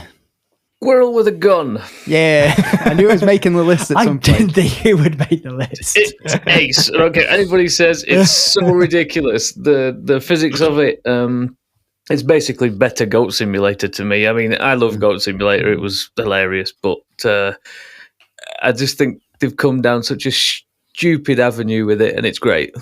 I just love how happy it makes you to talk about it. Oh, it is. Yeah, it's so enthused about it. I love it. How could you not be happy about a double-barreled shotgun projecting a squirrel up into the air? I mean, come on. I think you'd be happy with a double-barreled shotgun regardless. Yeah, to be fair. Nice one. Joe, you're number 9. Number 9, also an older game, but I did mention it on my my Dolphin emulation bit. Gotcha Force, Blast from the Past. Nice one. I put way more hours into this than I care to admit. Because you only talked about it a bit on the pod. I know, but I completed it 4 times. This year? Yeah, you can New Game Plus it like up to, I think, 11 times. Wow. And you just keep building up your characters that you've unlocked throughout the game, because it's all done on a lottery system. Every time you do a level, you can unlock one of the Borgs or like a portion of a Borg. Okay. And every time you complete the game, you get a new version of the starter character, G-Red. I think I got up to the diamond version. Cool. Which they take less damage, but they do way more damage. They each have different like abilities and stats and stuff. So I was like, oh, well, I remember getting to the silver one when I had it on GameCube originally. I want to get further and see how far it goes. But 4 times completion is how far I got. Cool. I mean, that's still really good. How long's the game in general? It's really not that long of a game if you're just doing like the story missions, but you can... There's parts in the story where it's infinite, like different levels you can go just to build up your forces, and the story won't progress until you do the level that says this is a checkmark level. Cool. Nice one. So my number 9 is Rollerdrome. Oh, yes. I'm glad it made your list because it's one you were looking forward to playing for a long time. So it was, yeah, and it is so fun. And like when I was thinking back all the games I played this year. Obviously, I was trying to like think of like what's really fun, and Rollerdrome. I scored it out. It was my number 9, and then I went, you know what? I can't. I need Squirrel with a gun in there. Yeah, Ben's just showed me his list, and he literally crossed off Rollerdrome at number 9. Yeah. It was a special mention. I loved it. It's the same. So it's one of your honorary mentions. It was really good. It didn't make my list because it was just a bit short. I think we talked about it at the time. I think that's the only reason it isn't higher, to be honest. I feel like it could have been longer because it ramps up way too quickly. Ramped, get it? Tipping point for me was there's not more of it coming. Yeah. If there was more of it coming, it would have replaced Squirrel with a gun. And then there is, because I liked it. There is, after you finish the game, you can do the game essentially again on New Game Plus. It's like bloodbath mode. It's so hard though. Oh yeah. It doesn't need to be that hard. But the core gameplay loop is great. Ace. Yeah. It's great. And it's only like 4 hours or something. you should really give it a go if you haven't and you've been looking at it. It's great. Brad. Now you've seen the magical notepad. You see how bad my writing is and why I can never read it. Seems to be a lot of crossing out and writing on. I know, yeah. It's terrible. So, Brad, your number 8, please. My number 8 was Black Ops 6. Wow, nice. Oh, this low down. Yeah, well, there's a lot. I didn't expect it to make it on the list. I've played a lot of games this year. And a lot of really good games this year. So anything in my top 10 and even up to probably about top 15 or 20 was amazing. But yeah, really enjoyed it. I wouldn't have expected a Call of Duty to make the list. But to be honest, it's so content rich. I think had the campaign not been as good as it was, the multiplayer is still fantastic. The zombies is still, really good. I don't think it would have made the list, but the campaign really edged it because it was honestly the best COD campaign probably I've ever played. Wow. So I was going to say, it's really intrigued me, you talking about it. A couple of my friends that have listened as well have said the same thing, because we all just haven't really played one since like the second. That's the thing, yeah. You should really download it, but it's fitting it in. I know. Well, the campaign's not that long. Fit it in the Xbox, you mean? No. Yeah. Or both, probably. Yeah. So that's me. Cool. Number 8, Ben. Helldivers 2. Oh, a bit higher than me then. It was good. I really loved the stupid comedy about it all, and not to go over the stuff that you did. The only thing that I think would have made it better for me would have been to have a squad. Well, the new update's out. We should jump on. We should jump on, definitely. And it is crossplay, isn't it? Well, he's got it. Well, he's got it on PlayStation. Oh, dear. Yeah. Oh, come on. It's only on PlayStation. It's only on PlayStation. I just realised. Of course. It's crossplay with other PlayStations. It's crossplay with PC because it is on PC. But yeah, that's really cool. It was a really good game. It's great. Although I didn't put many hours in, it was mainly because I didn't have a squad. Yeah. We'll definitely make some time to play with you.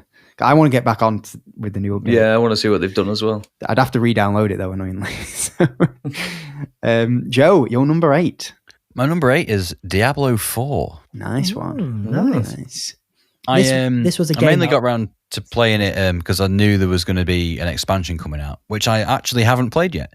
But it gave me a lot of opportunity to play a game with my partner because she got really into it as well. Because we were looking for something we would play with 3 players when a friend came around. And you can do that. If I go upstairs and play on my Xbox, they can do co-op on the one downstairs and I can join in.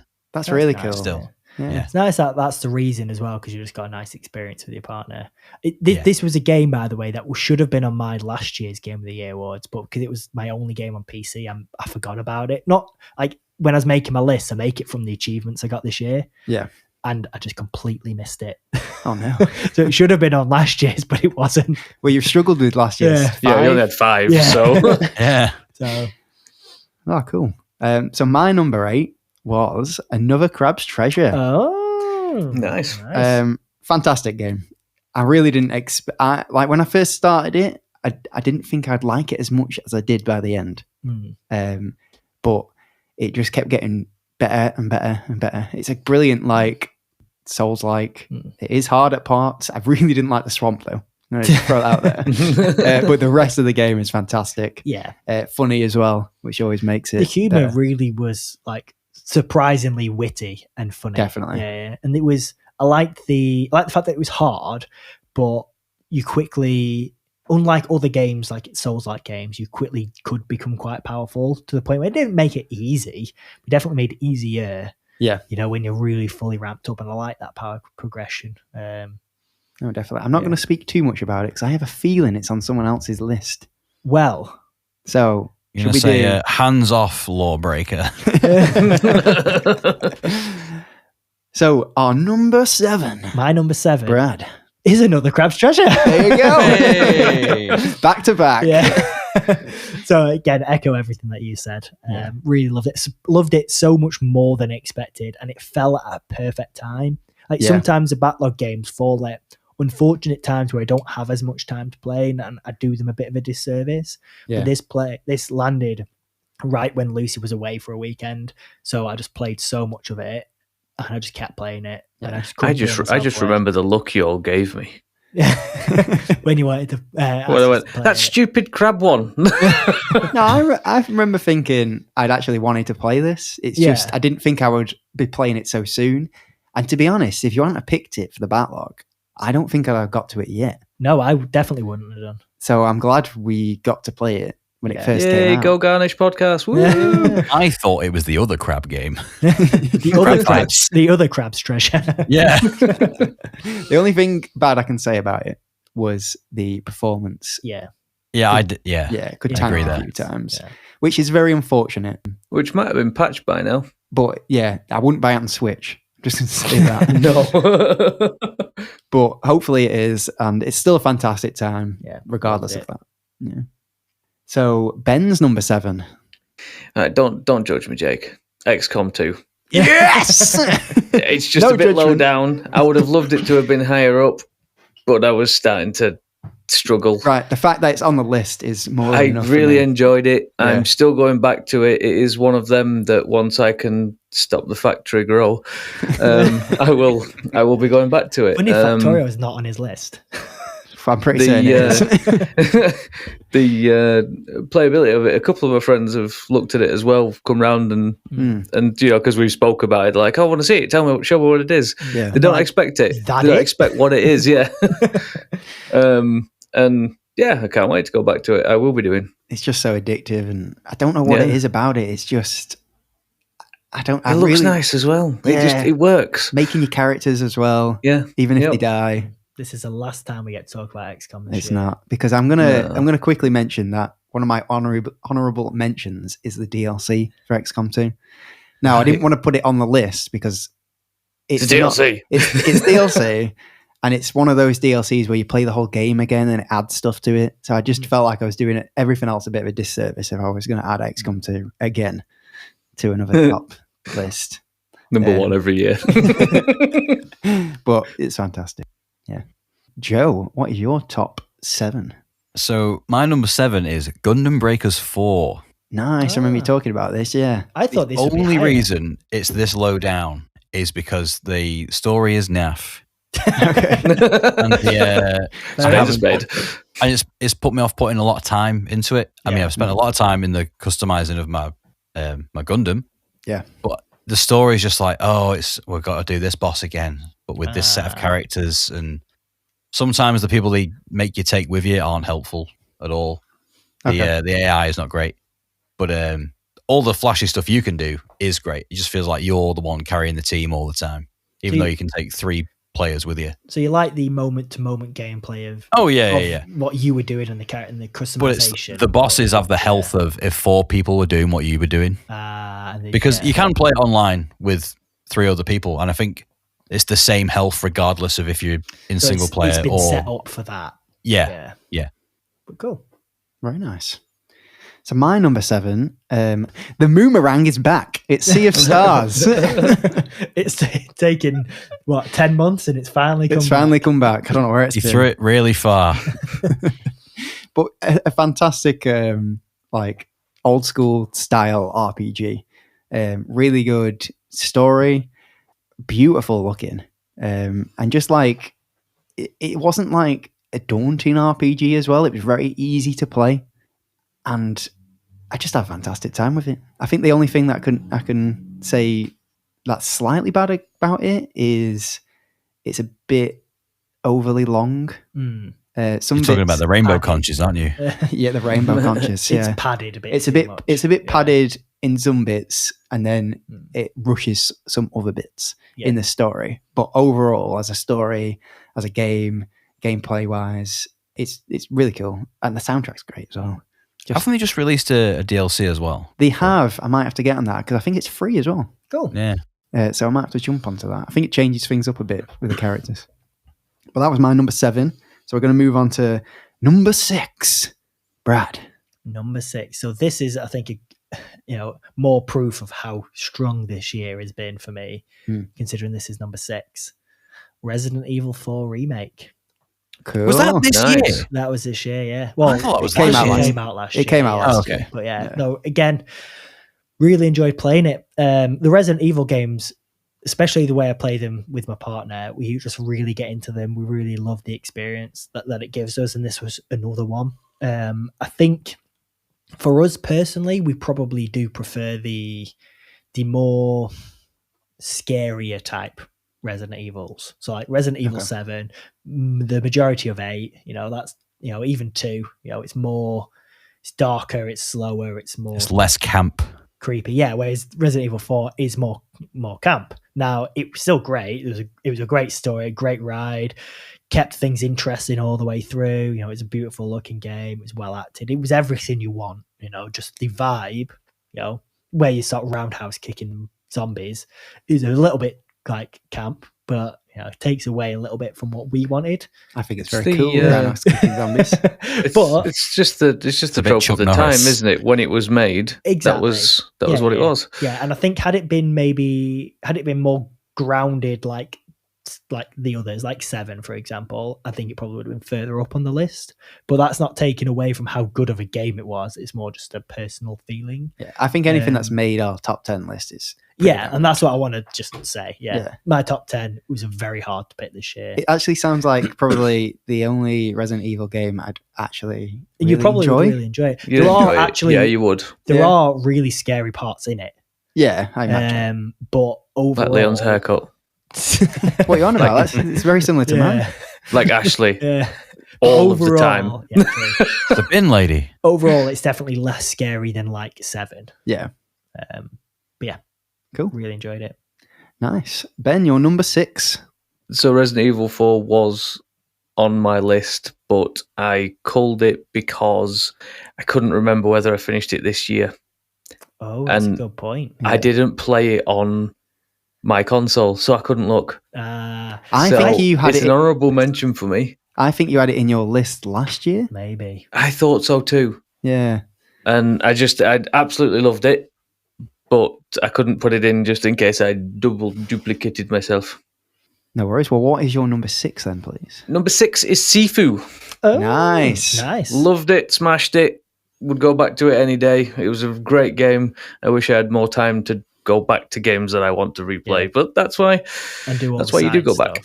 Yeah. I'm going to give it a go now as well because it's on Game Pass. Yes. Definitely should, man. I think, Joe, it will be in your Game of the Year next year. Yeah. Really? Oh. That's a prediction right there. Yeah. Nice one. Yeah, so start in January, please. Yeah. I mean, I'll have to do all my other games in January. Yeah. Play it before Monster Hunter, though. Yeah. Well, Joe, what's your top 6 or your number 6? Sorry. My number 6 is Cyberpunk 2077 Phantom Liberty. Ooh, very nice. I'm really surprised that's not higher because you played and loved it. It's my most played game this year. Yeah. I don't think it's way higher. None of it surprised me because I knew how good of a game the base game was. True. And it was more of how good that was. And like the storytelling is amazing. I've done like all of the endings. And I've done like 5 or 6 different builds. It locked you out of an achievement. That's why it locked me out of an achievement, so I can never 100% the game. Yeah. So you're never getting in the top 5. God damn it! It got knocked down 1 point in the top 5. Yeah, it would have been number 5. But I will get on that next time it's on offer. Yeah, it's very good. That we're going to buy. We have, yeah. We're getting some. There'll be a Game of the Year edition with them both included. And I've already got the base. Yeah. No, but they usually go on sale cheaper than the DLC on its own. Sometimes. That's true. That's true. And you can get all the achievements all over again when you do that. It happened to me with The Witcher. Yes, I've heard that could happen. Yeah. So my number 6 was Space Marine 2. Oh, nice. Down at number 6. Yeah. Again, like Brad was saying, it's no detriment to being lower, I suppose, on the list because it's ace. It's an amazing game. I just played a lot of good games this year. Yeah. But it's fantastic. The just core of the game, the combat is so satisfying. It's so like you're like acing it 1 minute and then panicking the next. Yeah. And it's so good. I really so bloody, so gory as well. I really enjoyed playing the campaign. The story was meh, but it's fun to play. Yeah. The multiplayer was fine. But I only really got into the operations mode. Was it last week when I figured out how to parry with my character? Yes. Before then, I was enjoying it, but it just felt a bit hard because parrying is such a big part of the game. And I didn't realize that with every other character, you press L1 to parry, but with my character, you have to double tap it. Yeah. So I wasn't having as much fun. As such, it's actually not in my top 10. Oh. It would still be in my top 15. Yeah. So many really good games. Really enjoyed it. Maybe had I figured that out sooner, maybe it would have scraped its way in. Or if you played another class. Maybe, yeah. But I didn't know. But I enjoyed it a lot more last week when we played it. So I think we keep playing it, and I only wish there was more. That's the only problem. I don't. The thing is, there will be be more. They're continually updating it. Yeah, new missions. There's already been 2 new operations since it came out, so there'll be Horde soon. It's just really fun, man. It's. Cool. I kind of wish there was a bit more like hordes. As in, like, you were, like, holding down one bit with, like, loads of enemies coming at you. Because there doesn't seem to be too many of them. There's bits where there's, like, loads of enemies come at you. But it's usually, like, when you, especially in the operations, between areas. Yeah. Yeah.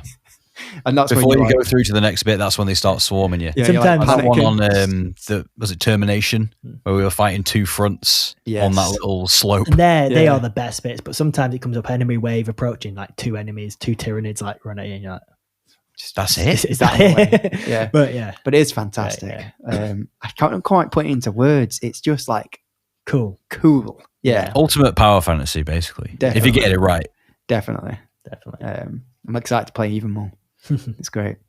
So that was our 10 to 5. We're going to move on to 5 to the number 1. We are. Before we do that, Ben has a little list, a bonus list, don't you? He does. I do, yes. Sophia decided she needed to give us her top 5. Okay. I mean, I think some of them are on Roblox and stuff, so I wouldn't really know. I'm just going to read names. Read them out, what I'm going to do. And we will nod politely. So, in number 5 in Sophia's list was something called Sprunky. Cool. Got nothing. Not Spelunky? Nope. Sprunky. Okay, cool. To Google. Number 4 was Dandy's World. Cool. Next number one. 3, Goat Simulator 3, which I completely understand. Yeah, we know that one. That's fine. In number 2 was Dreamlight Valley. Cool. Yeah. I thought I'd be up there for her. Yeah. Yeah, she loved it. On yours. Number 1 is Dress to Impress, which I think is another Roblox thing. I've heard that, yeah. But it's really cool that she's getting into games so young. Absolutely. Enough so that she can like come up with a top 5 list. Definitely. Yeah, well, she was excited to hear mine, so she said, can I give you one? So, yeah, fair enough. And the youth getting into gaming, it's great. I love it. So the coveted number 5, Brad. My number 5, I feel like I'm just following people all the time now. It's Sifu. Oh, nice. So, loved it. Again, I don't want to just repeat a lot of what Ben said, but it was so interesting. Like, when it came out, before it came out, I was looking forward to playing it. Then when it came out, there was a few mixed responses to it. People saying it wasn't what they expected, and I was a bit nervous to play it. Yeah, and then when I picked it up, it didn't play the way I expected it to, and it didn't play the way I wanted it to, truth be told, at first. However, once you start to get the hang of it, and it was one of these games, like, people kept saying it, people really enjoyed it. They were like, you just get better because you learn, it's like you're genuinely practicing martial arts. Yes. You're genuinely just getting better at the game. And more than any of the game, even like Elden Ring, like you get better as you play it more, but you also level up. You get more stuff. And you're doing this, but not the same. You're just unlocking your abilities again, aren't you, Robert? Yeah, basically. Exactly. And then you don't use those abilities that much. Some of them you do. Yeah. But you are just getting better, and it's so creative because I've never seen a game do that. Now, there were parts where I was getting really annoyed at it. The museum boss, hardest boss in the game. But once you get it down, it felt so good. Felt you so euphoric to beat. You get to enter the flow state. Yeah. And then you'd beat them at like the first area. You finish it and you'd be 80 years old. Oh, Jesus. Yes. I'm not going to get very far. And then by the end, you were redoing the first level without dying. Yeah, yeah. And I've never had a game do that where, without it just being, you've got way more health now, you do way more damage, Yeah, no, definitely. You literally have to get better at the game. Yeah, and it was so good, and it looked. I leant towards weapons in it, I loved the weapons. Every time I played it, I leant towards weapons. Any abilities I got, I put on weaponry. But it was cool. And I just got so strong. You could pick up almost anything. You could fling it off from the floor, and you could you could like kick it up. So cool. A Jackie Chan sofa surfing style. Yeah. Such a cool game. So that was my definitely. So what's your number 5, Ben? Days Gone. Nice. You remembered the name. I even remembered the name. After writing it down. Because I wrote it down. Good, that's cool. I have really enjoyed this game. I wish I could get more time in it, but it was the top game on my PlayStation this year. Cool. In hours. And I'm just really enjoying it. And apparently it could have been clickbaity, but I did see some sort of remake is being made. Apparently, I don't think a remaster. Could be a remaster. Could be it's Sony. It's got, I don't click on them now till I see it 4 or 5 times because it's just clickbaity all the time. It'd be the perfect game for a sequel where they could learn a lot of the mistakes. Yes, but, still it's really good, and there's a lot of game there. So if you're enjoying it, that more.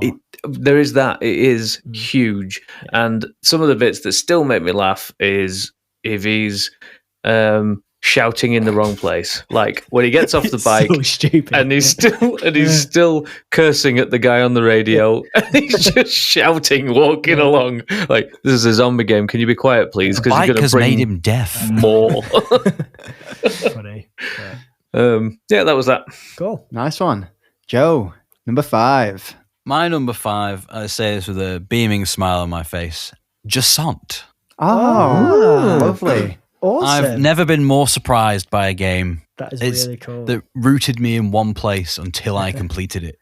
Yeah, you finished it in one sitting, didn't you? In one sitting. Yeah. I even picked up quite a lot of the collectibles while I was doing it. Yeah. That's another one of those games. Again, it didn't make my list, but same. Honorably mentioned. Very, very honorably mentioned. If it did more, it very well might have done. It just felt a bit too small in scope to go against some of the games I've got on my list. But everything it did do, it did perfectly.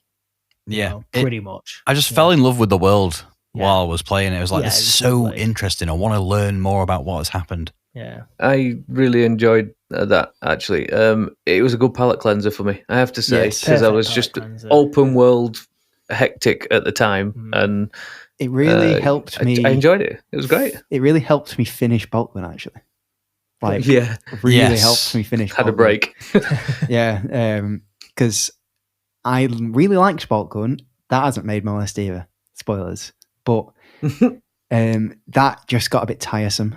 And then playing Jusant in between, it reinvigorated me. Invigorated. Yeah.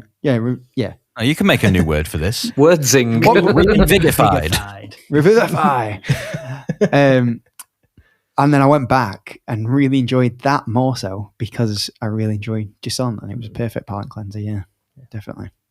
So should I do my top 5? Yeah. My number 5 was Ghost Runner 2. Oh, nice. You really enjoyed that, didn't you?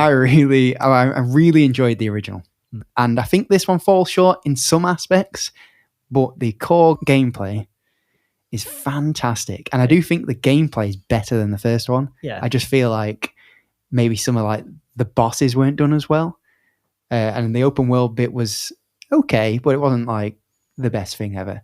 But that gameplay, the parkour, the fast pace, the buttery smoothness, the sword combat, the bike, the soundtrack, fantastic. I really hope they make another one.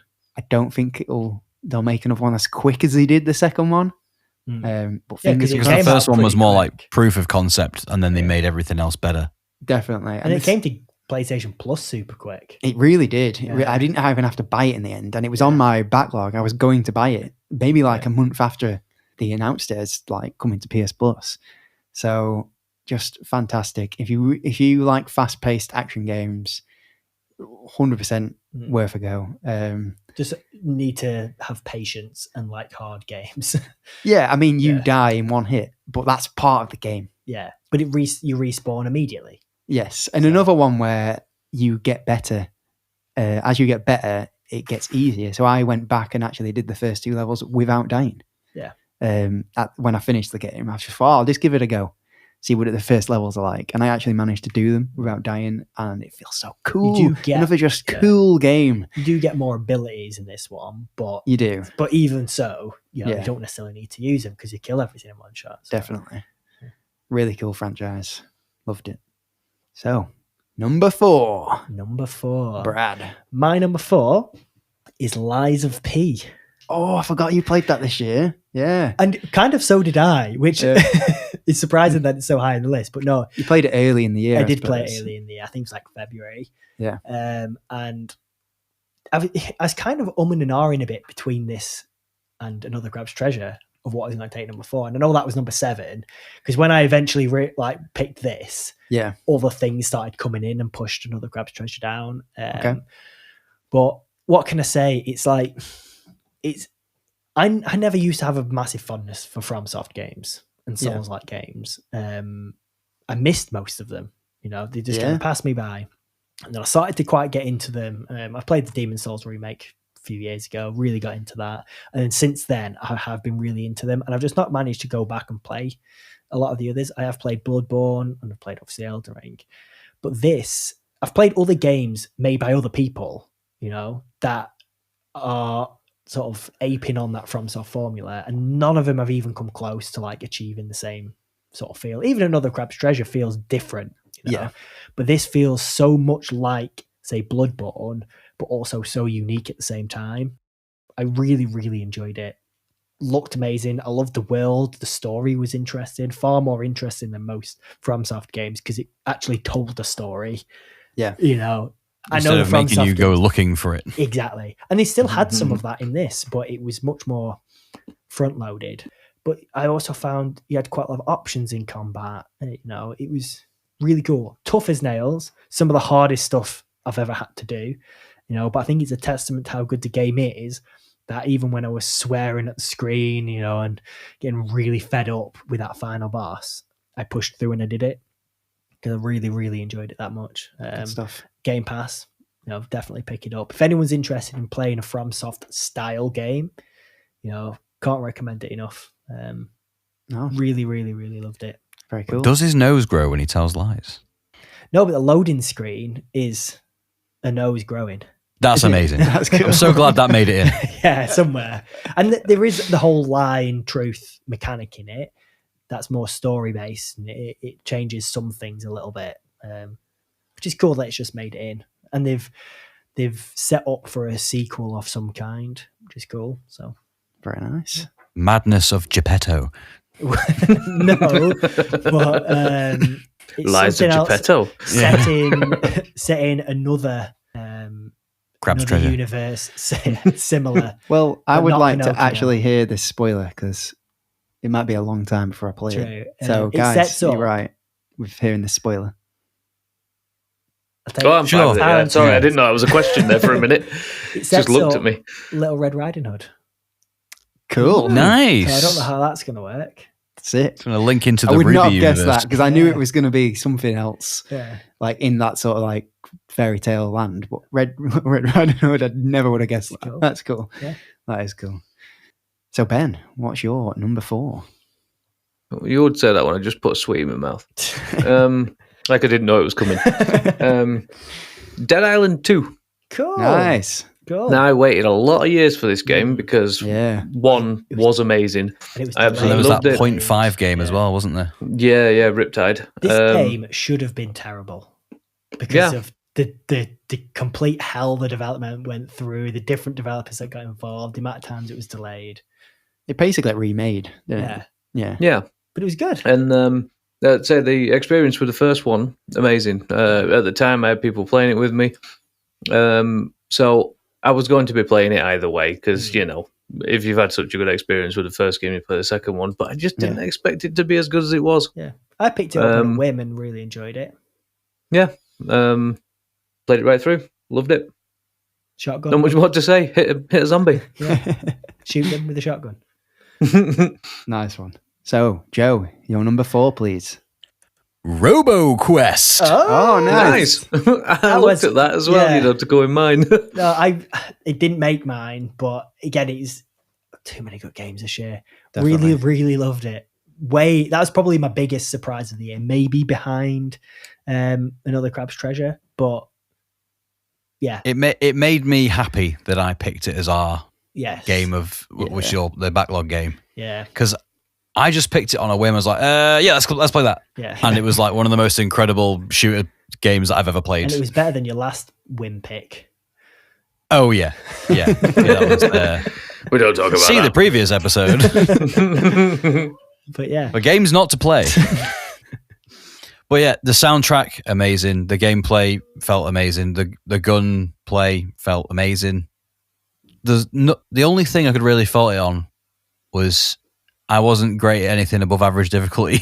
It was really hard. It was really hard. Yeah. I felt like there wasn't enough power progression between runs. That was the biggest problem with it. Getting the spanners was hard. Yeah, it was. Trying out all the robot heroes were really good. I liked the story because I did turn the difficulty all the way down to the bottom just so I could get through the story. And even then, there were some levels that I could only do with one of the heroes because he had like a follower ability that spawned drones, and they took some of the flack off you. I remember that one. Yeah. I know the blue guy. Yeah. I know it's part and parcel with being a roguelike, but I almost didn't like the randomness of your level ups as well. You know how you leveled up through a level? Oh, yeah. And you'd be like, oh, you can pick one of these 3 things. Yeah, it felt like it wasn't just done on the amount of things you'd killed. Yeah. It felt like the amount of XP you got wasn't truly consistent.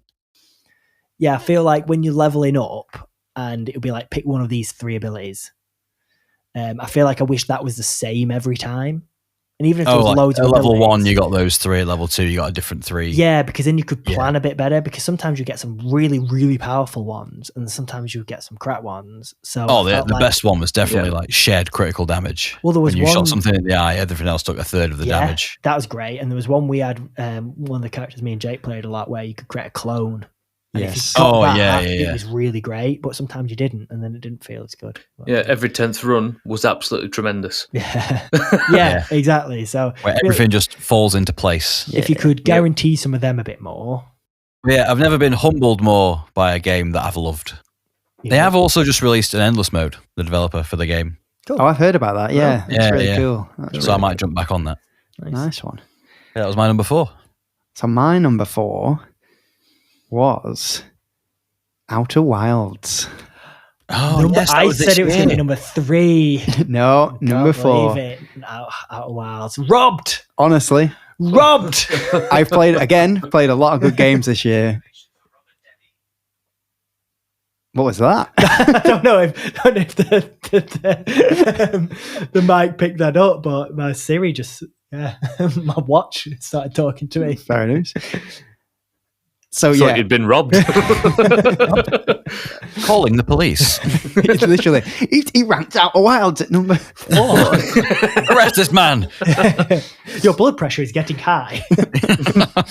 I wish I could put that in the pod. I was going to cut it all out. God damn it. Leave it in. Anyway, you're leaving that in. So, it's just a testament to how many good games I played this year. The Outer Wilds is something I never thought I would love as much as I did. It's a game like no other. Like no other, yeah. When I went into it, I didn't think it was going to be like that. I didn't know what it was. It was just Brad pestering me to play it. And then other people as well. I listened to Skill Up a lot, and he loves it. And I was like, well, I'm going to have to play this one day. My brother's telling me to play it a lot. This guy's in line's telling me to play it a lot. It's his favorite game every year. And yeah, it's one of those experiences that I can only say you just have to try it. It is. Don't look at any spoilers. Yeah, just play it. It's one of them that teaches you as you play it, isn't it? Definitely. The only way to progress is to learn stuff and just explore. Yeah. It's basically just imagine a Metroidvania where your unlocks on knowledge, but you personally, the person playing the game, is learning. And there is a notepad in your chip that like tracks it all, which is good. And there was a few points where I was like, what the hell am I doing? But then I'd just go somewhere new. Or then I'd look at it for ages and go, well, I haven't filled out this bit, so I should go and explore there. And then it'd all like click. And there was a few moments in it where when it clicked in your head and you tried it and it worked, it blew my mind. And that happens way more often than in any other game I've played, where things just work the way that you've always thought they would. Like coming up to the end, there was one puzzle in it that I really think they should have changed, and it's near the end. and it's to get into the Ash Twin project. Because it's just, I was doing it. I wasn't quite right. Yeah. And it just. I remember you saying you weren't stood in quite the right spot, were you? Yeah, basically. I got the right idea, but I wasn't stood quite in the right spot. And it didn't feel like it would make a difference if I did stand in that spot. But anyway, regardless of that, the last bit, when you figure everything out what you need to do, and I mean, you could end the game without doing this. Well, not end, you couldn't get to the end game, but you could just put it down and be like, well, that's a mystery I'll never find out. Yeah, never solve. I'll just be in the infinite loop forever. But when you do get to this end point and you're on the way to do it, I was shaking doing it. And this is a game I played in January. The fact that it's like, I can still with you, still with me. I was shaking doing it. Still shaking. Like, oh my God, this is it. I was as well. Because it kind of takes away the time loop too. So if you die in that spot, you did. No pressure. Slight spoilers. But I don't. And then you put in the code bit, and Brad knows what I'm talking about. And then you go and you do the thing. I was like, oh my God, it's happening. I'm coming to the end. And then just the whole end sequence. It's beautiful. Beautiful. I was crying a little bit, not going to lie. There was a few tears shed. And it was just, I keep just saying it was just, amazing. And mind-blowing. Really hard to describe. Yeah. Without spoiling it as well. Unique just a very unique experience. And if anyone tries it, they'll play it for maybe a couple hours and go, what the hell is he on about? This is crap. Because I remember thinking, I don't know if I'm liking this at first. But once you get into it and you just let yourself go. And it can play a bit janky. The performance isn't fantastic. All these little things go against it, but the story it's telling and the uniqueness to it. It's doing something no one else has ever done. And I still listen to the soundtrack today, and it still gives me the little goosebumps. That the ending. The whole game, thinking back on it, gives me goosebumps. Yeah. And I was doing my Spotify Wrapped, and the Traveller song from the soundtrack was number 3 on my most listened to. Wow. So, but the thing is, I think if Joe played it, he would love it. I think Ben would hate it. Yeah. It's a lot of reading. Yeah, I would hate it. A lot of reading. It's a lot of puzzles. I wouldn't do it. No, but I think I like a puzzler. Don't get me wrong. I like a puzzler. But I'd probably just get. Sounds like the game I'd get frustrated with. Yeah. There's no. If there was actual dialogue, I think you'd really enjoy it. But because it's all like reading notes and stuff and figuring stuff out, and then just figuring out. Take it in as well. You can do stuff that you wouldn't usually think about in games. Great game. Anyway, fantastic. I have gone on my number 4 for a very long time. So let's move on to number 3. So top 3. My number 3. It's a game I didn't get much time with. I think a couple of weeks in total. I thought the gameplay was amazing. I've not been shy about that on this podcast. I've talked about the gameplay quite a lot. It was Concord. No, I'm joking. That was only a couple of weeks. No, it was Ori. Oh, and the Will of the Wisps. You played that this year, didn't you? Yeah. Forgot about that. Yeah. I want to say my top 3 changed around a lot. Well, to be fair, I was going to say this before, but my underneath 4, so 5 to 10, just kept moving around. Yeah. Until I settled on it for ages. My top 3 was the hardest to place. Yeah. Ori and the Will of the Wisps is a perfect game. I would say it's a perfect Metroidvania. Yeah. Done. Moving on. No, the gameplay was awesome, buttery smooth, loads of ways to express yourself, all the different options in combat and traversal, and just kept unlocking things all the way through. Really, really great. Looked probably one of the most gorgeous games I've ever played. I've played on Switch. You know what I mean? Yeah. Gorgeous game.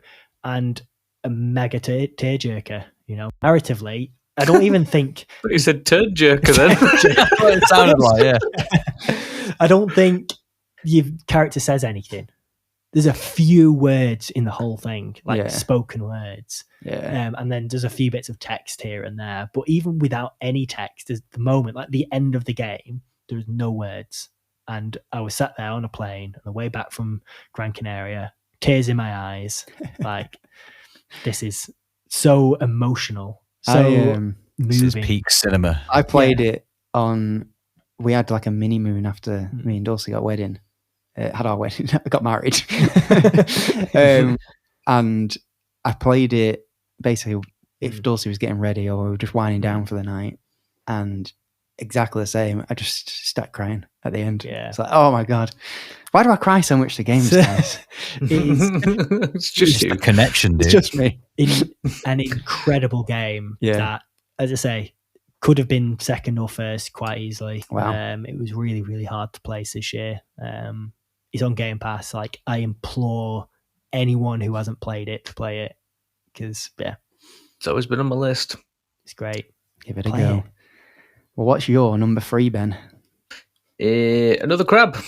Oh, nice. Another really enjoyed it. Yeah. It's cool they made it to all our lists. Except Jeff. Yeah.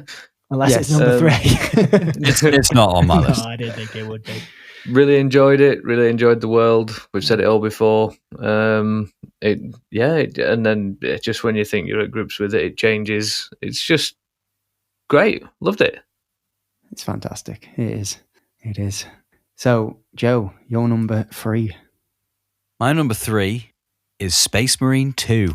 Nice. I thought it'd be higher. Yeah, I thought it would be at least this high. Yeah, sorry. Yeah, I thought it'd be higher than I rated it. I was like, Joe's going to rate this way higher than me. It's rare that a game makes me want to keep coming back to it, like in every 40-minute segment of free time that I have. In every 40 because that's usually about how long an operation lasts. Yes. Yeah. And when you're in them, they don't feel like they're taking that much time. No, time definitely does fly. Yeah. And you've maxed out 2 characters now. 2 characters now. It takes a long while. We've not even maxed out 1. Yeah. Well, I've not even maxed out the weapons on those characters. I've only maxed out the character level. There's like so much to do in the game. But playing it with you guys and starting a new class and stuff, it just made me. I was already in love with the heavy. But then when I started playing the assault, I'm like, oh God, this is so good. Yeah. The moment-to-moment gunplay, gameplay, jumping up with your jump pack, slamming down with a chainsaw or a hammer or a power glove, which is not the best weapon, but it looks damn cool when you do an execution. Yeah. You can literally grab something and clench your fist and it just pops open. It's great. Fun. And like the story, I know you said the story is a bit meh. I really liked it. Yeah. I liked it, to be fair. I liked how dumb it was a bit at the end where it's like, oh, you can turn the thing. I know. Yeah. It's like, whoa, mind blown, dude. It's like someone from Dude, Where's My Car? Yeah.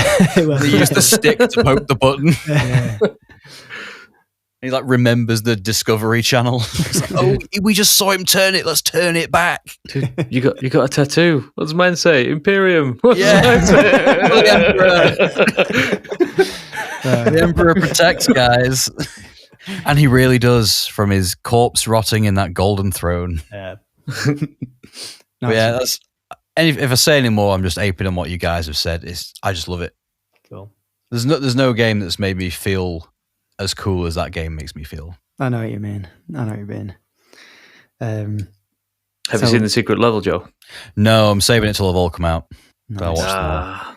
It's only next week. Just watch the 40k one. Oh, no, I can't. Just watch the 40k one. God damn it. For my number 3, has already been mentioned a couple of times. It's Sifu. Oh, I thought it would be. I thought it'd be high up, but yeah. So I went back and forth a lot with Outer Wilds and Sifu, but I think Sifu is more my type of game. Yeah, fair enough. So it edged it, and I can't really add a lot more than you guys have said. It's fantastic. The combat's amazing. It's hard to get to grips with it first, but once it clicks. And the amount of replayability in it as well. You can I still have it downloaded just so I can occasionally go on to like the arcade mode that's attached to it.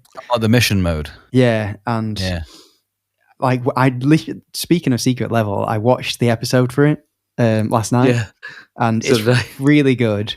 And I was trying to explain the game to Dulcie because we watched it together. And basically, I was saying I was better than that by the end. I was not that old.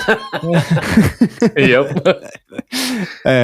But yeah, I'm not going to talk any more about it because we have talked about it. I only played it based on what you'd said, basically, on the fact that you spoke so highly of it. That's why I played it, because otherwise I wouldn't have looked at it. Yeah. More reason why I was disappointed that it's a football game that they're making next, not another Sifu or another Sifu style game. Joe? C2. Joe, play it. Yeah. Definitely. I will in the new year. I think I will. So number 2, guys, we're getting there. Brad. Lucy's going to kill me because this is definitely her number 1. Is it? But my number 2 is Alan Wake 2. Oh. And I mean, it's my number 2. I loved it. I think I know what your number 1 is based on that. And I think I know now what it is as well. Well, we're not talking about number 1. No, we're talking about number 2. We're talking Alan about Wake number 2. And it's Alan Wake 2. Okay. It was great. It was fantastic. I mean, words can't describe how gorgeous the game looks, for one. Yeah. It looks even better on PS5 Pro, apparently. Wow. Well, it's the story. But no one's got that bank loan. No. The story was really good, really interesting. I love the dual protagonist. You know, not a lot of games pull that off well. No, this game did. Well, you could do them in any order. You could do all of Saga's story, then all of Alan's, or interlace in between, which is how we did it. But it was interesting. It was mind-boggling in parts. You know, there's a lot of like twists and like there was a big cliffhanger at the end leading on to a new one. You know, enjoyed like the vibe of it. There was parts that were slowed down a little bit with some of the puzzles where you're like flipping between different worlds, which from a technical standpoint was amazing. You know, in seconds you would flip, you know, between two different completely, like you'd have a scene in a theater and one scene it'll be all clean and nice, and then you'd like click a button and it'll flick to everything being destroyed and dead bodies everywhere. And how it loaded that in was incredible. Yeah. And some of those puzzles got drawn out a little bit when you didn't know what you were doing. It could be a bit of a pain. But other than that, you know, it played really well. It could have done more things in gameplay, but it didn't need to. It was scary when it needed to be. It was lighthearted, you know, when it needed to be with that dance sequence. I know Ben loves the dance sequence. Thrilled to be alive, people. But the dance sequence for me was one of the highlights of my year. Loved it. Great game. Nice one. It did not make my top 10, and I will say it again. Why do I have to complete the mind space just to do the goddamn thing I've worked out? I can see the knife on the shelf and I'm not allowed to pick it up. And I do agree there was times where that did get in the way. But it was easy enough for me to ignore. I do see where you're coming with the majority of it. It's very pretty. It does do a lot of things very well. Yeah. Oh, fantastic. So Ben, what's your number 2? Palworld! Huzzah! Take that, Nintendo. Yeah, stuff you and your stupid mechanics. I mean, it's my highest played game on the Xbox this year. Wow. Again, another game that came out of nowhere. Exactly. Took the world by storm. And that's my indie moment for you. That's, like I said, this year, indie all the way.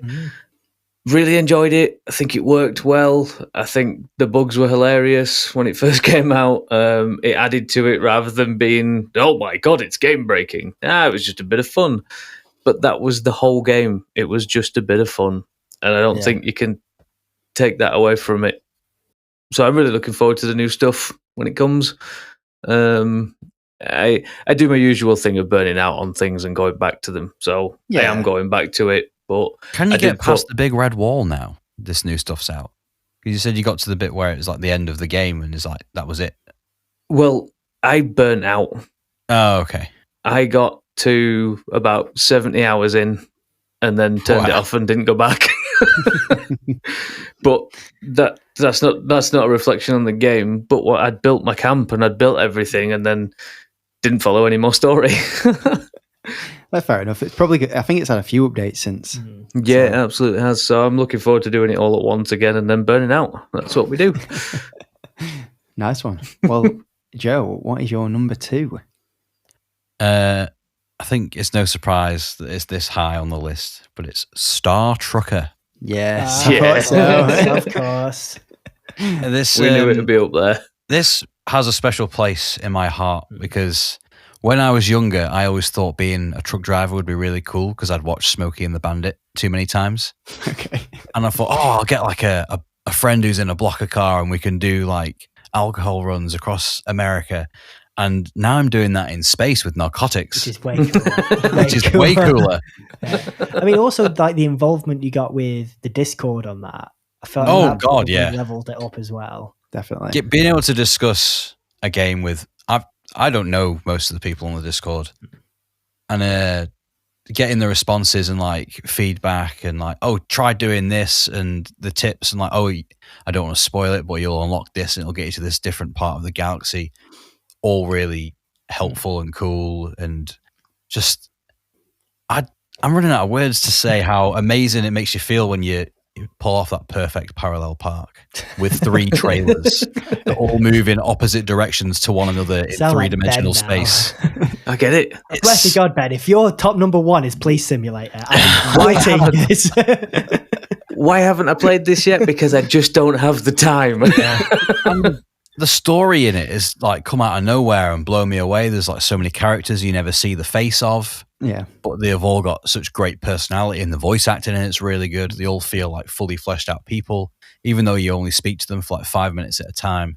And I feel like the when you picture truckers like on the road and they had them CB radios like in the 80s, that's how it would have been. You get to drive past people and they only come in your range for like 5 or 10 minutes.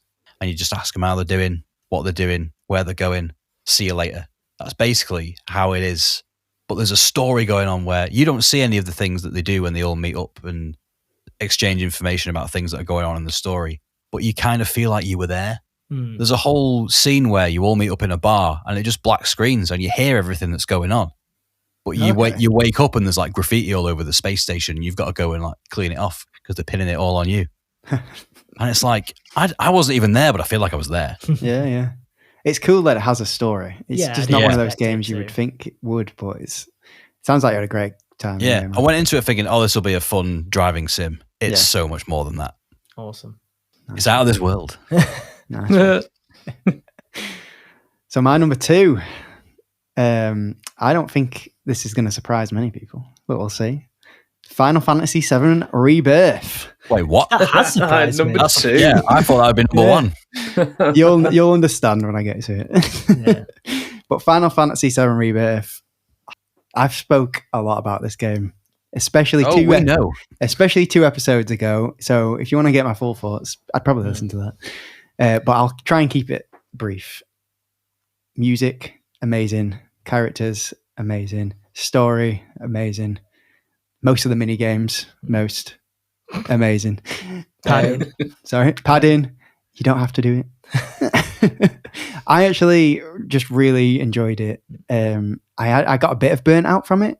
You probably know if you've been listening. But once I gave in to the experience, it was great. The combat, as I've said before, I think it's one of, if not the best combat that has been made. It's beautifully merges turn-based and action combat together seamlessly. It's great. And then all the things you can do with that too now, with the synergy abilities and the perfect parries and some of the bosses that you fight have so many cool mechanics to them. I ain't even talked about Odin that you can fight. He's one of the summons that you have to fight. And he has an invisible gauge when you fight him, where he is basically excited by combat. And if you start doing really badly, he'll just instantly kill you because he's fed up with your bad combat. He's bored of the combat. That's quite cool. So you have to keep him entertained by essentially perfect blocking or getting out of the way of his attacks and hitting him with strong attacks. And it's just, and there's loads of stuff like that just keep getting introduced. I'm surprised it didn't. I mean, it got nominated for a lot, but I'm surprised it didn't win more than it did. Well, it won a lot at the Golden Joysticks, and I get why it didn't win the categories it did, because I've heard Metaphor's really good, and it's probably closest competition, isn't it? As you said before, Brad, it's a bit more divisive. This one, the ending is left a bit up in the air. Well, it has to be. It's only part 2. Exactly, it is, but it's with a very famous part of the game. Oh, okay. And but it's making people. I think the way it's in the story even though everybody knows the story, and it is mostly retelling it like exactly the same as the original, it still makes you think, well, what if I can change it? Yeah. And I don't know how it does it. It's just very narratively well written in that regard. Good. I'm very much looking forward to part 3. Maybe that will make number 1, but this one was number 2. So let's move on to our game of the year, the number 1 spot. Ooh, do a drum for each one. Brad? Shadow of the Erdtree. That's not what I thought you were going to say at all. It's not. I know that is an honourable mention because it's DLC. I did love it, but it is an honourable mention. Now, my number 1 is The Witcher 3. Yes! I guess. I'm actually so happy it's your number 1. I can't believe it. Again, any of my top 3 could have been number 1. I think the reason why I picked this over the others, narratively, one of the best experiences I've played with all the side content and the characters, some of the best written characters I've ever, had in a game. All that's really great. There was some moments, quite a few moments, where it's been a bit buggy. Okay. And that made it nearly slide down my list a little bit. Okay. Where it was just a bit, cause it's old. Yeah. It's 9 years old. So there's moments where it's just a bit jankier. Sometimes the graphics looked a bit dated. some character models were a bit crap. Sometimes Roach would get stuck on something. Oh, that happened. Yeah, up a building or something. Little things were getting in the way of the experience. But I think ultimately I could forget about that. I think that's it. There was so much it did right, and it made me wish I played it at the time. I think if I'd played it when it came out or in that area, then I'd probably be with you where it's one of my probably top 5 games of all time. Because I've played it a bit late, it's maybe still in my top 10, but it maybe isn't as higher as it could have been because it's harder to forgive some of the things. Definitely. Now. Whereas for me, I didn't play it when it came out. I played it after all the DLC came out. Maybe 2 years after. Any big RPG that was trying to do the same sort of things. This is why I didn't really like Odyssey that much. I thought it was okay. But I was like, The Witcher, man, is so much better than this. Yes. And the reason why it took the top spot is because of the amount of content. Yeah. The other 2 games I mentioned, Ori and Alan Wake were really good, but they were far more focused on less. There was less in those games. One was a linear game. Well, they're both linear games, really. So it's Ori less so, but this is so vast, so all the side quests just loop back into the main quest. All the decisions have importance and weight to them. Even your character builds can be pretty varied. Not as varied as I maybe thought they could be, but it is all pretty well varied. I never really got into the potion side. I didn't. But I know you could. But you could, yeah. Yeah, so it's good that the option was there. I just didn't choose to take it. It's good that... When I play it, I'll make him a junkie, don't you worry. If ever I replayed it, I know I could choose completely different things to happen. So, and I'm partway through the DLC now, and I want to keep playing it. I think I've got about 50, 60 hours in it, and I want to keep playing it. Yeah. So I'm going to keep playing it. It's funnily enough, when I was doing my PlayStation Wrapped, it told you your most played game ever as well, in brackets somewhere, Witcher 3. Nice. Finished it 3 times. Did you get the ending that you wanted, Brad? Me, yeah. I think I got for the base game. I think you got the canon ending. Yeah. Based on The Witcher 4, I'm pretty sure I did get the canon ending. Yeah. Well, there's 2 that could lead to Witcher 4. I suppose there's only one where she ends up as a witcher. Yeah. Okay. Yeah. So, but really happy that you loved it because it's my favorite game. Yeah. And when you tell somebody to play your favorite game, and they love it, you're glad when they love it. You're almost worried that they're not gonna. No. And let me just say, Lucy also loves this, and she keeps wanting to play it every night. Yeah. But she preferred Alan Wake. That's fair. Right, moving on. We are getting on in time. I'm quite used to people not enjoying the favourite game that I suggest. Did you recommend Police Simulator? And Squirrel with the gun. Well, everyone loved Police Simulator that you recommended it to. Yeah, it's true. Yeah, true. That is true. So, Ben, what is your game of the year? Well, I can't help but notice no one's chuffing drumming for me. Anyway. I'll add it in. Roadside Assistance Simulator. No, it's not. It's not, but it's an actual game I'm looking at, by the way. No. Factorio, come on, we all know what's going on. It's Factorio. Jeez, 125 hours in now. Wow. How long, sorry? 125? 125 hours in now. Last week. Jesus. And it's just, it's obscenely addictive. I just keep unlocking new things. I've got nuclear power now, but I don't quite know how to implement it because I know how it works. We're going to have a Chernobyl on our hands very soon. Well, tell me about it. And then there's, on from that, you can get like a spider walker that needs nuclear power to run it. I mean, like, it just keeps unlocking things. It's amazing. Those type of games need to keep unlocking things because otherwise, absolutely, you'll fall off. So it's good that it does, and that's why people love it so much. The big challenge is because when you start building a setup, so you start working your smelters, and your first smelter's just like a coal oven to smelt iron into iron ingot type of thing. You end up making a spaghetti junction because you need to add other things to it and add a little more, and then the game becomes, how the hell am I going to implement this new chemical? Like, I've got to work it without reworking my whole factory, and it's just so much fun. Yeah, I remember that being a big problem in that Tectonica that we played. Yeah, the amount of treadmills on the floor and little passer bots. I thought you meant me. No, I'm kidding. No, you're right. Exactly that. Like, oh, well, how do I get over these belts to get that where I need it to go? And that's the fun. It's just tremendous. Factory. I know you've kind of put it off all year because you knew you'd get sucked into Factorio. I did, yeah. I dodged it. I dodged it as much as I could. I'm so glad that you played it at the end and you've just fallen in love. Yes. The issue being there is DLC for it, but it's basically the same again, but in space. And apparently you basically need the factory that you've built to supply a platform. Okay. To then take everything in space. And it goes on. So Ben's Game of the Year next year. Oh, God, it might be. Factorio. You might have to take a break. Burn out and all that. I'm going to try and burn out because I need to. My life needs to come back to me. Nice one. Well, Joe, Game of the Year. This might be controversial because I can't remember if it was my Game of the Year last year. But I've been playing it for over a year.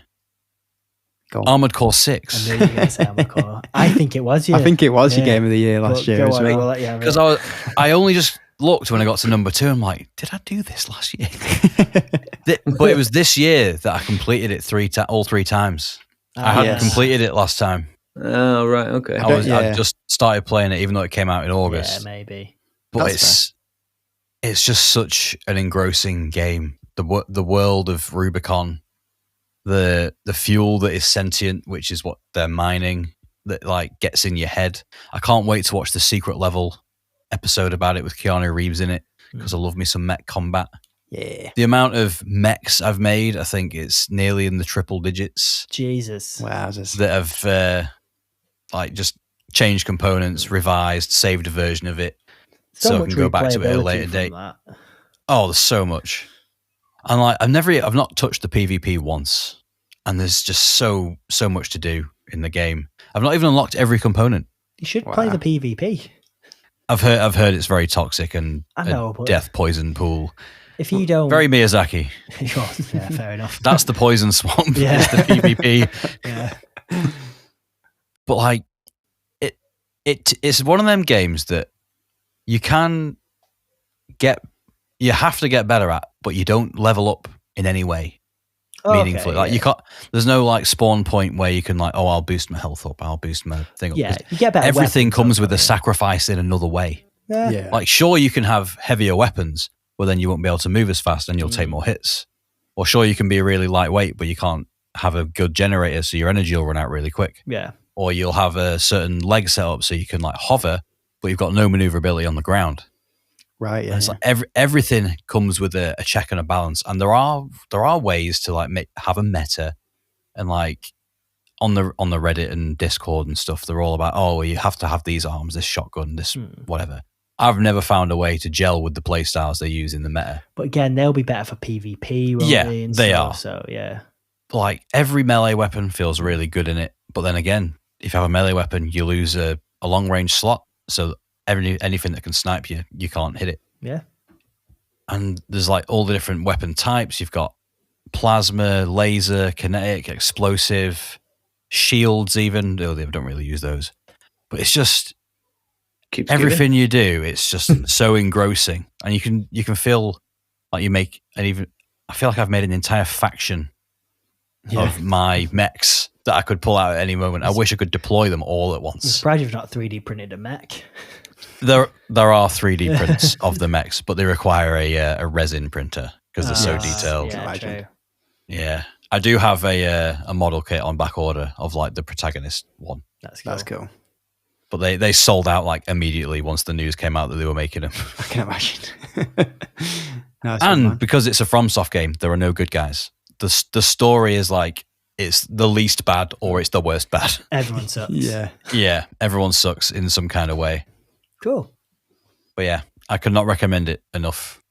Nice one, man. It's still on the backlog for me. It's still in my wish list. Oh, it's so good. Maybe one day. You'll have to come round and just have a go. Yeah, I think so. Definitely. Well, we'll round it out with my game of the year then, guys.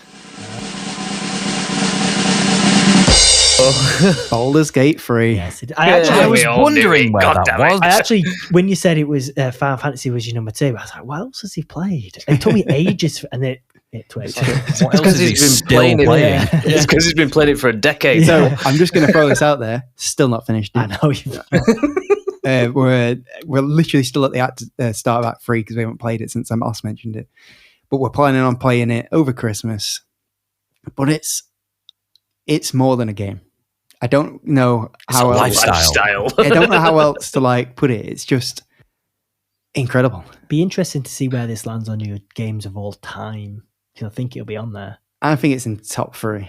Yeah. I want to play it again. As soon as I've finished it, I know I want to play it again. Wow. As a different class. Try like different maybe this time on your own. Different paths. Yeah, on my own this time. So I just so you can play it all in one week. Yeah. But it perfectly encapsulates that D&D experience. And I don't know, I never thought that'd be possible before this. But it does it so well. The fact that it's taken us so long to play it, it feels like a D&D campaign to me and my wife. Because scheduling is a nightmare. Yes. And it's, as you were saying before, Joe, about Diablo 4, like getting to play it with your partner. It's an incredible experience, like getting to share this experience with her, who doesn't play a lot of games, but we have this game, just me and her. And it's so massive. There's so much to do in it. I don't know how they've put this much into one game. Generally don't know how. And we're like constantly like trying to make decisions all the time. And then not even to mention the combat. I know it's turn-based, not for everyone, but like there's so much you can do and pick. You can build your characters like D&D. There's so much you can do. And then there's the companion characters that come with you. You can basically spec them however you want as well. All the stories are great. There's a lot of very like Witcher, where it's like there's not always a good and a bad option. There's just both bad, but which one are you going to pick? So much, so much. I don't know how else to put it without just keep going over them myself. It's fantastic. More choices in that game than there is in probably any other game. Definitely. Fantastic, guys. I'm really looking forward to playing it. I just don't know when I will. Yeah, definitely. You have to make sure there's not something coming out that you really want to play. I need a second controller because I did say to Lucy we're going to play it. Yeah. And really, Witcher kind of took over it because I didn't have a second controller. Yeah. And I think Lucy at least will probably be burnt out on medieval fantasy for a little while. Yeah. So definitely. It might end up being maybe late next year, maybe. It's the perfect role-playing game. Yeah. Like, as I said, there's choices nearly in every dialogue. It's incredible. And there's things hidden around little nooks and crannies that you wouldn't even find if you weren't just like looking everywhere. Like that cave you went in. Yeah, and the fact that it's there just in a random cave that I didn't even spot. It was only because Dulcie was jumping around trying to find stuff. And we're like, well, what's down here? And we went down. It's like, oh, there's some kind of cult down here. What the hell? Some fish cult. What the hell? Yeah, I could go on about, I could do another hour, guys, but I should probably not. It might be on my Game of Year again next year, like Joe's. Yeah. Act 3 of Baldur's Gate 3. But I'm generally looking forward to playing it again. Like after we've finished it, I want to see the end and play again. Cool. I'm hoping that's over a Christmas sign of a good game. We can finish it, but we'll see. So that was it. That was it. That was our Game of the Years, guys. Are you not doing honourable mentions? Yes. So quickly then, Brad, give me your honourable mentions. I've done my honourable mentions. VR and Shadow of the Erdtree. Fair enough. Ben? Mine's Amnesia the Bunker. Surprised to enjoy that as much as I did. It did the right things for me. Cool. Again, I mentioned Roller Dome, and the original Metal Gear was nearly on my list. Oh, cool. Because I've replayed that recently, and that was great. I'm just going to throw it out there that I did write down other simulators to jokingly say. I'm going to read them out quickly. Moving on, Joe. Warehouse and Logistics Simulator. Can you believe that's a thing? That sounds awesome. I can believe it. Ship Simulator and Lawnmower Simulator were going to be my comedy top answers. I'm surprised Police Simulator didn't make it. I'm disappointed. No, I just don't have the time. Because Factorio. He's been simulating a factory. Joe, honourable mentions? I had a few that I didn't get to play that much of on Switch. So Caravan Sandwich is up there. Fire Emblem Engage, which I did talk about. Yes. And I did actually go back and play the original Gears of War, like the 360 version that's on Game Pass. I had a blast doing that with Courtney's friend's partner while they were learning to crochet. We both did taking turns on Gears of War. Oh, that's cool. Like Next Death. Play controller. Well, we couldn't because I couldn't get a guest account on the 360 thing. They don't exist anymore. Oh, that's a shame. Yeah, and you can't sign in as guest on the Xbox One sign-in to then go on a 360. Yeah, you'd have to make an account and pain. Which we couldn't do because they're taking down all the 360 stuff. True. Yeah. Rubbish. So, could have just played, I suppose, the Marcus Phoenix remaster thing, whatever it is. Yeah, but I didn't have that downloaded. Yeah, fair enough. Fair news. And this downloaded in like 10 minutes. Yeah, I can imagine. Yeah. Also, Red Dead Redemption 2 because I started to play through that again. Nice one. So mine were the Plucky Squire, very nearly took the number 10. Bolt Gun as well. That was very good. Yeah, I thought that would be in your 10 to 5. Yeah, I would probably say they're 11 and 12, respectively. XCOM, the DLC, as I mentioned, but it is just XCOM again. So I didn't want to bring it up. And then Shadow of the Erdtree, mainly because, again, it's just more Elden Ring. And I loved it to bits, but I didn't want to take away from... But it is a DLC. Yeah, I did. Yeah. I made the decision for myself because, I think it was different for everyone. It was the amount of games. I was like, I don't want to take it away from something else. Yeah. If I didn't have as many games, maybe it would have. And it definitely would have been on there for me if I let it, and it would have been high up. But yeah, it's DLC. I didn't want to put it on. I chose not to. Well, guys, that has been a long episode. I hope you enjoyed if you're listening, if you got this far. Yeah. Please tell us what your top 10 games of the year were. Oh, definitely. I'd love to hear that. I'm sure we all would. Yeah. And where can they tell us about their top 10? Oh, we didn't do any socials, did we? So, gaminggarnish@gmail.com is our email address. The Discord is great for stuff like this. So if you want to join our Discord, and then we've got all the other social medias that you can think of, basically. So go and at us there. Yeah, we're on Blue Sky now. I think I said that last episode, but I'm saying it again. Yes, there we go. So this will be our last episode of the year. It will be. So we're going to taking a break. Yeah, we'll take a little break over Christmas because this gives us time to recharge. We've got to play more games. We've got to have loads to play, so we'll come back fresh. Yakuza coming up, so yeah, I've got to get through that Yakuza game somehow. Yeah, that's supposed to be a big one, isn't it? Yeah. So I hope everyone either has or has had a very good Christmas and New Year by the time you listen to this. Second that. Merry Christmas, guys.